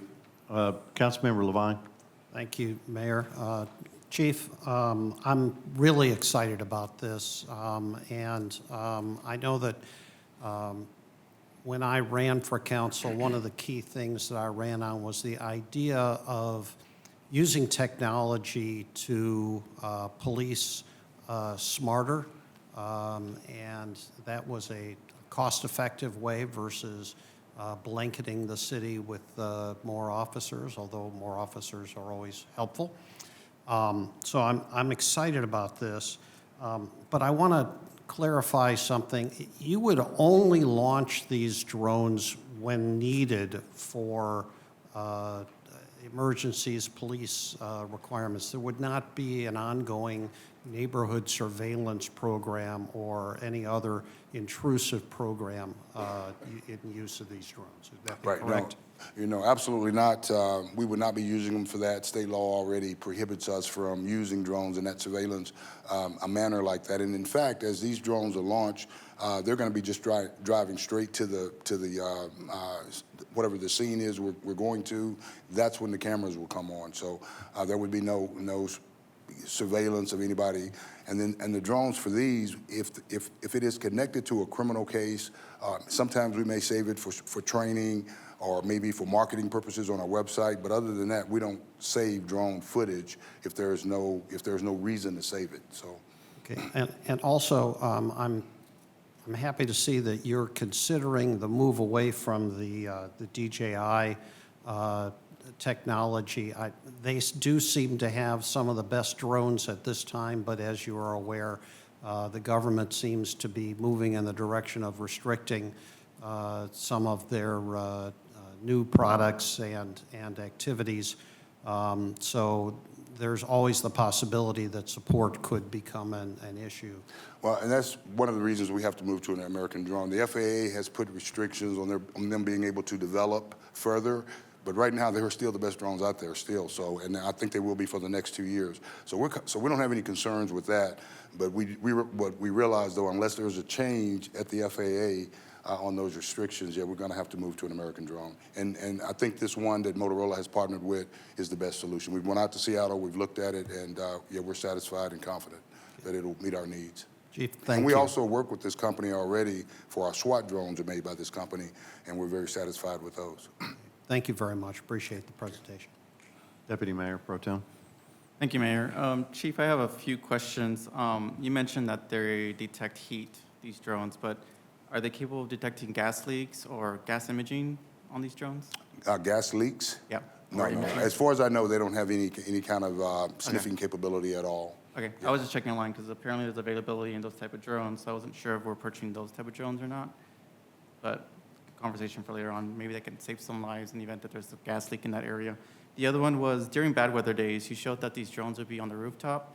Are they going to be removed in the event that there's a hailstorm, or are they going to be prevented from damage happening to them? No, they're going to be in docks that are weatherproof. Okay, wonderful. And then the other one is, are going to be locked and secure so nobody jumps into a rooftop and vandalize the drones? I'm sorry, someone would be doing Will they what? be locked and secured so that way nobody can go to a rooftop and vandalize the drones? Yeah, the drones would be locked down on top, but the drones are going to be on top of city facilities, so I'm not concerned about anybody climbing up on top of the police headquarters. Bring it out there. I just don't want there to be a report You never know. Yeah, I mean, you never know. I mean, people are daring, know. so Yeah. there's just other questions. So other than that, thank you so much. Okay, thank you. Anyone else? Councilmember Kerr. Thank you, Mayor. Chief, we're not the first ones to explore this. These have been around for quite some time. Can you tell me about the successes and what the other cities have experienced by having this DFR program? you know, we had a suspect that my surveillance team was following for a homicide, quite frankly, and followed him into another city who had this. And then this person stopped and got out of their car to shoot at our officers. Our officers had to return fire back. Their drone was out there so fast and caught everything, you know, and without that drone, then these officers had on body cameras and all of that, but having that drone get out there that quickly, that's really what convinced me that, yeah, we need to start moving in this direction. And you see some of the things, the scenario that happened in Seattle, one of those suspects got away. If you had a drone there overhead while you're waiting for those other officers to respond, they probably could have followed that suspect and know where he went. Those are the kind of scenarios I think that this can help you with. Very good. It seems very clear to me this is very beneficial to the city in terms of being able to do proper policing, and also really important to protecting our police as they're out there going to a scene or that sort of thing. Anyone? All right. Thank you, Chief. Yes, ma'am. Appreciate it. I think we have some speakers on this.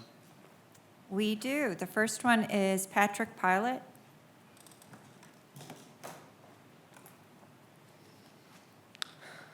Hi, my name is Patrick Pilot. I've lived in Plano my whole life. I'm 15 years of age. What I'm really talking about isn't really on the agenda about the police drones. There are these cameras called flock security cameras that have AI technology in them. Well, we got to talk about what's specific on the agenda item. Because when I signed up, I didn't know, and then I got a call from... You're signed up for public comments, too. You can, I am? you can Yeah. speak in public comments. All right. But since Not I've right heard now. his conversation about the drones, I was wondering, how would we know that y'all Well, you only can't, use- we're not, I- just a comment from you. I mean, if you want to ask the chief a question after the meeting, that's I fine. can't do that? If it's up to chief, if, All right. So do I just sit back in my seat, wait for the public concern? yes. All right. All right. And you're signed up for that, correct? Yeah. Yes. So you can bring that up then, okay? Kyle McKeon.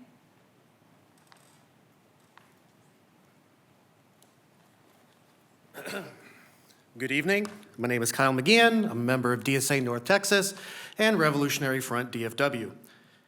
Council members, I think we can all agree that RoboCop was a terrific film. Its vision of a near-future Detroit ruined by technological hubris and corporatized law enforcement remains undeniably compelling. But the thing is, that movie was a satire, a warning even. So why does Plano PD want us to treat it like an instruction manual? It can't be because of the crime stats. Our major crime rate sits at 16.10 per 1,000 residents, one of the lowest in the nation. In fact, according to a 2023 report from Smart Asset, Plano ranks as the 5th safest city in the U.S. So why do we need to spend over $1 million on yet another threat to our privacy?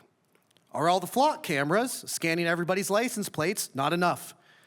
How large does Plano's surveillance state need to get before we start prioritizing the Fourth Amendment? Of course, Plano PD claims that this program won't harm our rights.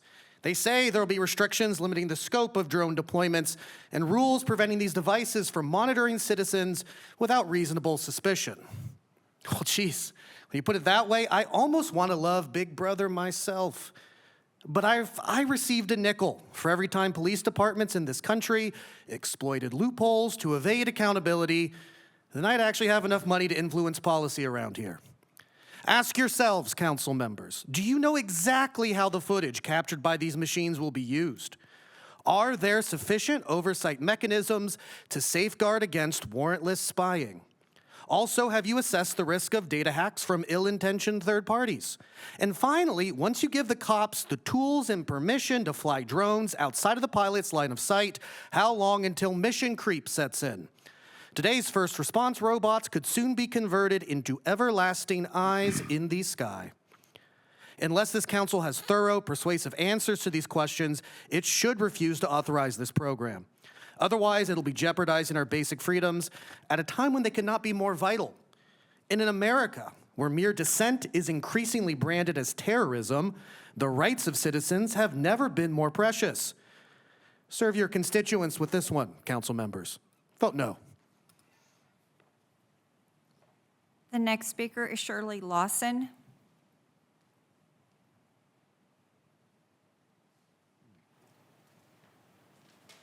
Hi, my name is Shirley Lawson. I was here before, talk about something else. Part of my concern was with flock cameras, and you all said we can't talk about flock right now, but the flock cameras are the ones that you use, and the AI in the flock cameras to tell you where the drones are supposed to go, are they not? You use the information from the cameras, the license plate readers, you use that information, do you not? Am I wrong about that? Apparently nobody can answer that question. Okay, well, in any event, that's the way I read it, is that the information from the cameras, from the flock cameras is used for the drones, to where to send the drones. So it's not really irrelevant, the idea of the cameras. But we'll talk about that again later. In the meantime, my concern, much like Kyle's, is the violation that this is potentially violating our rights, our First, Fourth, Fifth, and 14th Amendment rights.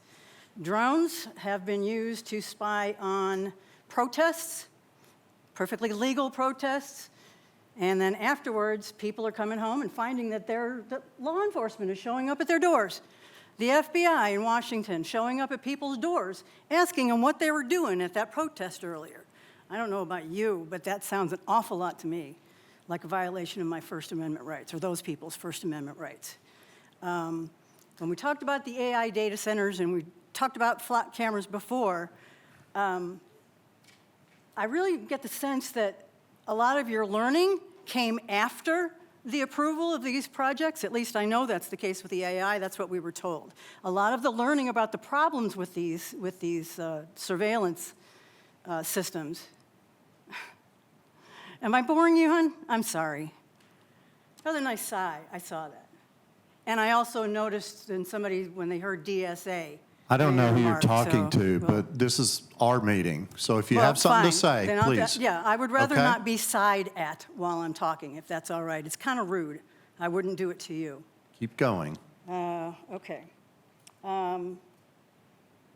These cameras and potentially the drones that go with them, it's enough that you can track people with the flock cameras, but now you can send a drone to observe them, to watch them, coming in and out of their homes or at the protests or whatever.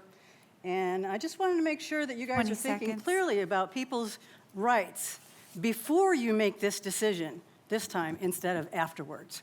Thank you. Chief Drain, can you describe the computer-aided dispatch system and how that actually works? Yes, sir. When someone calls in a 911 call, it goes into our dispatch center. They've got basically two groups of employees in there. Some are call takers. They take the call and then they transfer it over to a dispatcher who is the one that's communicating with the officers on the ground. We, at the PD, not counting the ones that we generate ourselves, we do about 120 or so calls for service a year. And for clarity, that's the process that would actually be used for the drone as first responders. Primarily, yes, sir. Mhm. Okay. No more speakers? All right. Thanks, Chief. This isn't a public hearing, so oh, excuse me. Councilmember Tu? Are we close? So, Yeah. okay. Well, I just want to make some comments before I move to approve this. I want to make the motion anyway. So this is close to home because I am a criminal defense lawyer. And now when we were in court defending our clients, without body cam, it was very difficult because we're basically at the reliance of what's remembered by the police officer or eyewitnesses. But with the increase in technology and the ability to see almost during the time of whatever is occurring, that our group of colleagues in defense world are able to, a lot of times, be able to either negotiate dismissal, negotiate a reduction to the offense that's allegedly charged by the police officer, or to come to some sort of resolution to a plea because it's so obvious that it has happened. And I think those are important because it helps the city save money in trying every case in court, in trial, because some things could be so vague and some things are so ambiguous that everything has to go to a jury trial. And I don't know if most people know, but jury trials do cost a lot of money for the county as well as for the city.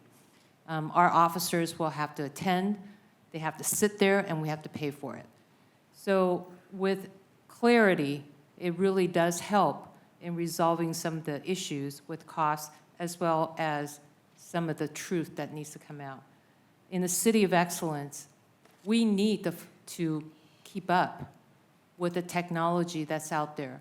When Chief Drain said that some other city actually have this technology before we do, I'm actually a little bit shocked because I always thought that City of Plano has the most advanced technology. We have the best resources, and we have the best police officers and first responders. And so I'm really shocked that we're actually behind in technology with regard to keeping up with the Joneses.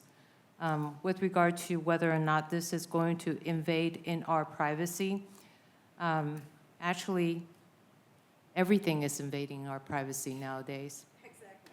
And, but I would rather have crime prevention helping at first responding than having a hacker going into my privacy and not be able to assist those people who may be, because of that first-second response, be able to get the truth of a matter in an incident in which the police is investigating. With that said, I do understand that it is important to protect our Fourth Amendment right, which is the search and seizure. I understand that. And also our due process right, which is under the 14th Amendment. And that is up to us in making sure that we have the best trained police officer to ensure that that is protected.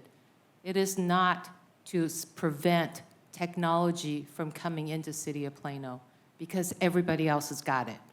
And if we don't keep up, our police and our prevention of crime will deteriorate. And we can't have that in the City of Plano because we believe that family members are first, our residents are first, our neighbors are first, safety is first.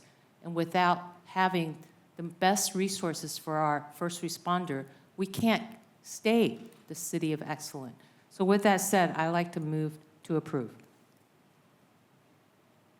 Body cams don't follow you home. Councilmember Levine, did you have it? Yes. Thank you, Mayor. I mentioned that technology allows us to enhance our police force by being smarter. And the money we spend on a program like this not only becomes an element of prevention, but it's a deterrent because once criminals know, as has often been said, if you're going to commit a crime, don't do it in Plano because this is a place where you will get caught. So I think this is a great enhancement. I think that this is an important step. As Councilwoman Tu said, it is a way for us to keep up with the technologies, and I think that that is very, very important. Also, I asked about surveillance. I think it's very key that these would be launched only in the case of need. Time of in flight for these drones, anywhere from 20 minutes to an hour, depending on the model and the battery, prevents it from being a true neighborhood surveillance type program. So I don't have that fear of being surveilled from the sky. So I support this program, and I second the motion to approve. Mayor Pro Tem, do you have? Yes, just a comment here. This is a first responder program. I think in my 3 years on council now, the toughest day I have is when we go to the Fallen Policeman's Memorial. We go there and we see and honor those that gave the ultimate sacrifice to protect us. And that's always been a very hard ceremony for us to attend. And I'm willing to spend almost anything to keep our first responders safe. They throw themselves in harm's way to protect us. And we are the safest city in Texas, and we want to stay that way. And this program for 5 years for this 1.4 million is pittance compared to the loss of a police officer. And so with that being said, I understand your concerns about surveillance. I am hoping under Chief Drain that we won't have that. But I can guarantee that we will keep our eyes on that to make sure that that is not violated. I too worry about surveillance in my backyard. And I understand your concerns about the FBI. Those are issues that we're seeing coming out of DC. But we're Plano, the city of excellence, and we'd like to take care of our citizens. And so with that being said, I'm in sync with Councilwoman Tu and also Councilman Levine on that, and will wholeheartedly approve this if it's a way that I could protect our police officers. So I have a motion and a second to approve. Item number 4, please vote. Motion passes 8-0. Thank you. Comments of public interest. Comments of public interest. This portion of the meeting is to allow up to 3 minutes per speaker with 30 total minutes on items of interest or concern and not on items that are on the current agenda. The council may not discuss these items, but may respond with factual or policy information. The council may choose to place the item on a future agenda. And we do have a few speakers this evening. The first one is Patrick Pilot.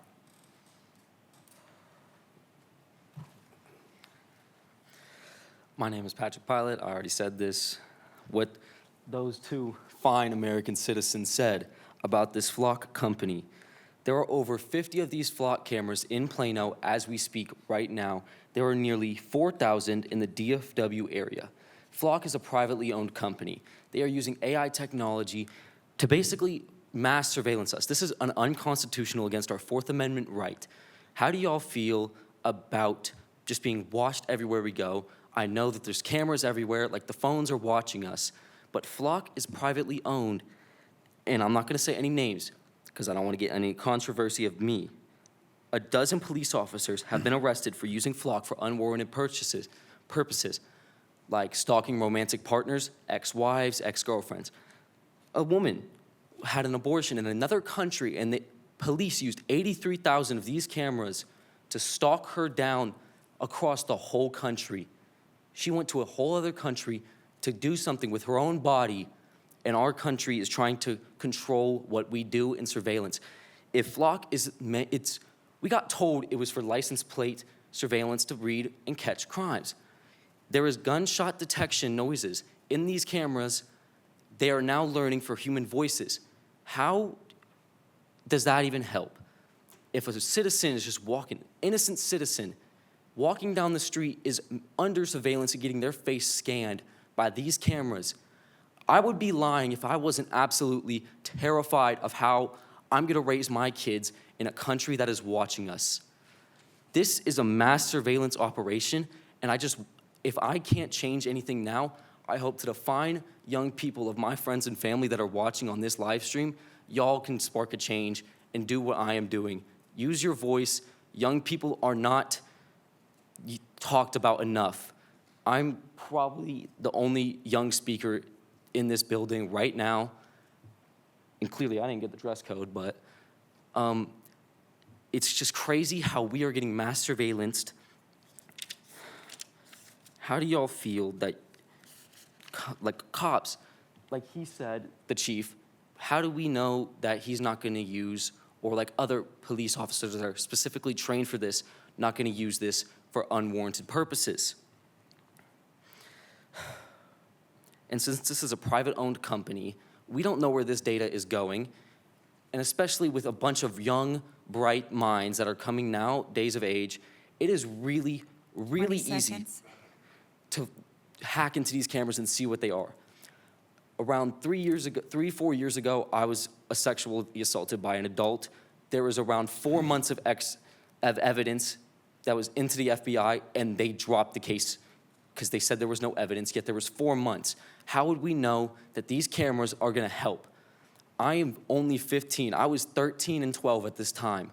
I was sexually assaulted by a grown-ass man, and there was so much evidence. This happened for 4 months. 4 months, and the FBI and Plano Police did nothing. I'm trying to be sensitive, but your time's up, okay?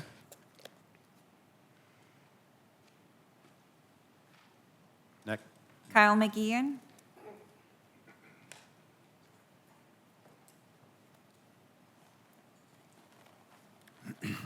Hello again. In 2023, Fort Worth debuted a brand new official slogan, the unexpected city. Little over 3 years later, they would live up to that moniker when the majority of their city council members came out this month in favor of a data center moratorium. Meanwhile, in the city of excellence, our leaders' attitude towards data centers has proven thus far less unexpected. In fact, it's been painfully predictable. Let's go down the list, shall we? Despite receiving dozens of letters calling for a moratorium, not a single member of this body has come out yet against big tech. Despite receiving a petition that's garnered almost 200 signatures so far, and counting, nobody on this council has stood up for their constituents' concerns. And despite the threat posed to Hudson Heights by the hyperscale data center being constructed near their neighborhood, none of you have proposed regulations to mitigate that facility's inevitable impact on residential life. Do you know how worried the denizens of that community are about what awaits them come October when that 72 megawatt behemoth is set to go live? Our coalition is well aware since we've started knocking on doors and having conversations. Maybe you should join us on our next canvassing date. Anyway, council members, I hope you can tell that our campaign is just getting started and that it won't go away anytime soon, no matter how much we hear about land scarcity. Everybody knows that Plano is largely developed and built out, but that has been the case for at least 15 years. Yet roughly a dozen data centers, co-location, enterprise, and hyperscale have emerged in the city since then.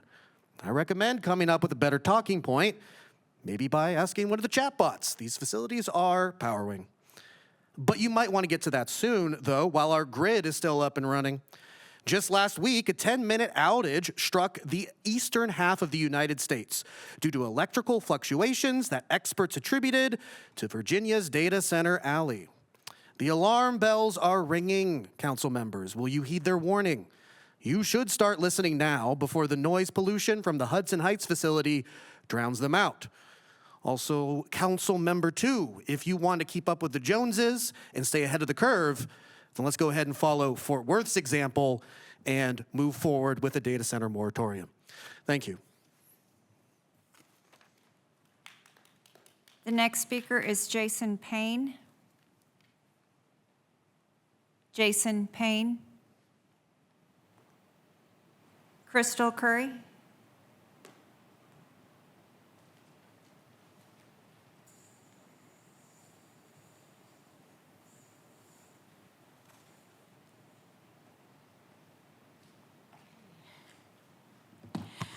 Good evening, Council. get a good education, because no one can take that from you. That's what my parents and my educators used to tell me. Well, that is no longer the case with artificial intelligence. And, you know, a lot of my colleagues in the technology industry, you know, we all have different opinions on the various use cases of what artificial intelligence does, and, you know, what is it, how does it benefit us as citizens and as a society? We know that there are use cases where it is good, and there are use cases where it's not. And in my particular instance, it's not. And what I've been trying to do is to speak to that when I show up here at council. And hopefully someone in these seats or, you know, will hear about my story and help me. I know several people have spoken about the AI data centers and all of the big behemoths that are going to come. I talked about this actually on my podcast like 2 years ago, before they even started building these data centers. But AI is, it just needs legislation. And my goal is ultimately to be able to impact legislation. One of the things I do want to say, though, before is I feel like we're kind of normalizing this. We're going forward with these big data centers and moving forward with this stuff like this is normal. What's impacted my life, I've shared with you guys in my citizen impact overview document, is factual. Different developers and members of the professional and technology community have verified, validated, and corroborated that story. The LLM models, large language models, are available. They're public, and people can get them and use them. My data has become public, so it's a difficult thing. I would just say the last thing that's been impacting me lately is I went to log on to my laptop, and this isn't even related to the other issues that I've already put in the document, but I went to log on to my laptop, and it's completely taken over by a different server. It's not even, they're not even connecting to my laptop by an internet connection. It's completely taken over by a different database. So all of my 20 data, it's like they just log in with these tools that are much more significantly advanced than I have access to, that I can't even have rights to my laptop anymore. So it's completely unnerving, and it's not funny, but that's my life. So I'm continually sharing these issues that occur to let you guys know what's going on, and to hopefully get someone to help me with my situation. And hopefully you'll see, with the combination of not just my situation, but the sentiments that the rest of the audience is talking about with regards to Ms. artificial Curry, intelligence, your time. will help. Okay, Thank you. Sorry, thanks. Shirley Lawson.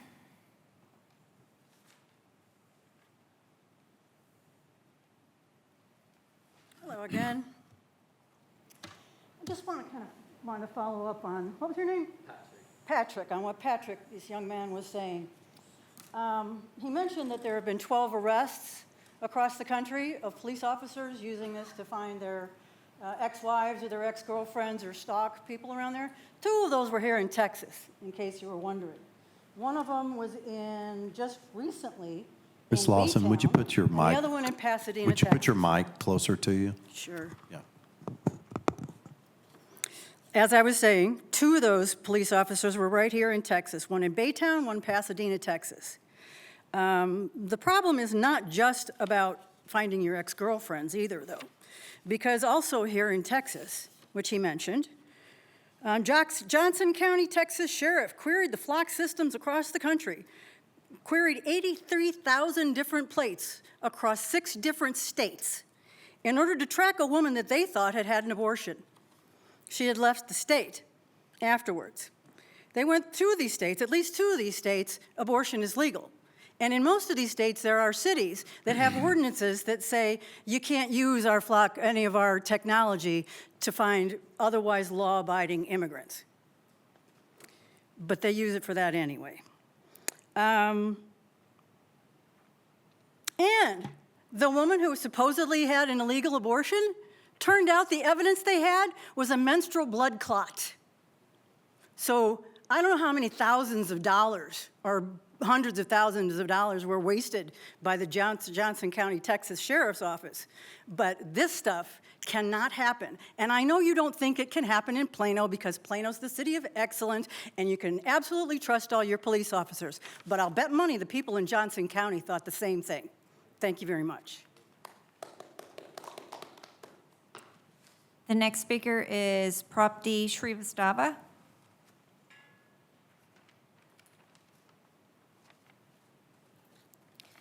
Good evening, Honorable Mayor and the Plano City Council. I'm Prapti Srivastava, and I'm part of Hindu Swayam Sevak Sangh and one of the volunteers of Plano branch of HSS. It is an honor to be here as we celebrate an extraordinary milestone, America's 250th anniversary. As Hindu Americans who proudly call Plano home, this celebration holds a special place in our hearts. Plano is known for its strong sense of community, outstanding schools, beautiful neighborhoods, and a culture of service and volunteerism.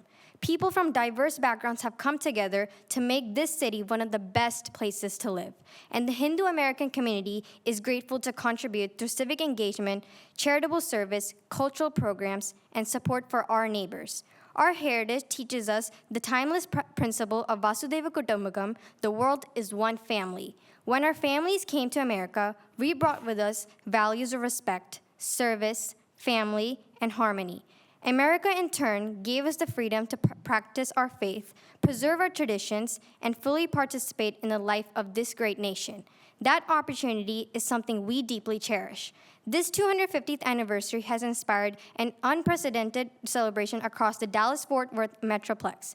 More than 35 Hindu temples came together to proudly commemorate America's 250 years of independence by displaying special anniversary banners at their temples. It was a powerful expression of unity and gratitude, a way for our community to honor this historic milestone while reaffirming our shared commitment to the ideals of liberty, democracy, and civic responsibility that define America.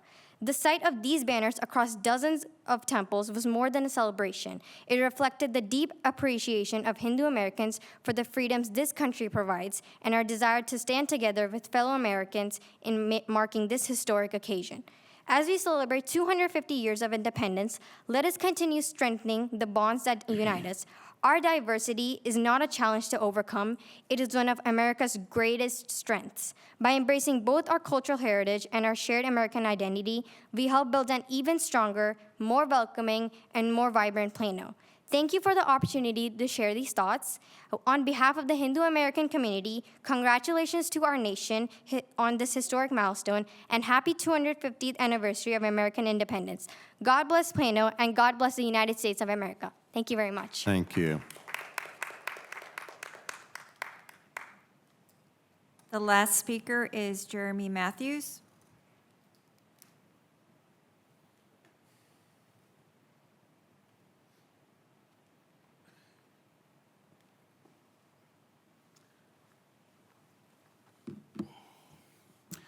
Okay, good evening. My name is Jeremy Matthews, and I've lived in Plano for the last 18 years. I'm here tonight, so in the past, I've emailed you all about, I guess, my opposition to the agreements that the city's made with the Dallas Stars. And I just wanted to follow that up because I attended the open house that you guys had a few weeks ago, and I appreciate you guys having that. And I was able to speak with Councilman Kerr, Horn, Levine, and Deputy City Manager Doug McDonald, and it was all very informative, well attended. But I wanted to follow up. I did follow up something that Councilman Horn referenced was the city of Arlington and how it's worked out pretty well for Arlington and how they've paid off their debts, at least for like the Cowboy Stadium. But they had a little different funding mechanism. They used the sales tax increase to fund their contributions to the stadiums. But some interesting things that I found, just some figures, is that the city of Arlington, for like the Cowboy Stadium, they contributed 27% of the construction costs for that stadium. And for the Globe Life Field, the recent covered baseball stadium, the city contributed about 44% of that construction cost. Contrast that with what we're agreed to, which is 70%, quite a bit higher. So I think that's not a good thing, and I don't know why it's so high. Some other figures. So the Cowboy Stadium was built for $1.9 billion, and the baseball park was like 1.6 or something like that, 1.4. But they are also much bigger stadiums. They seat 80,000 and 40,000 seats, respectively. Whereas the Stars Arena is costing $1 billion, and it only seats 18,000. So I was like, so it leads me in my next thing. And both of those, that was all voter approved. And that's something else I have some qualms about with this, because we're going to be voting on the venue taxes, but they may only be a minority of the funding for these arenas. The majority is probably going to be the TERS. So to me, in a way, this is sort of this process is going to be kind of a backdoor way of approving this, because you're going to be approving hundreds of millions of dollars in bonds and borrowing. And normally, voters, vote on that. We get a chance to say, because that's a ton of money. 20 seconds. Okay, and so the last thing I want to say is, so why is this arena so expensive? $1 billion. And it's because that's what the Stars want. They want something where they can sell, for premium seats. It's for catering to the wealthy. It's going to price out a lot of people who can't afford those tickets. And I think what we're contributing to is some welfare for the wealthy, because this is, higher price tickets. A lot of people can't make those games. And I think a city taxpayer shouldn't be funding that sort of stuff. We have to be funding police departments, fire departments, roads, city, Thank you. Thank you.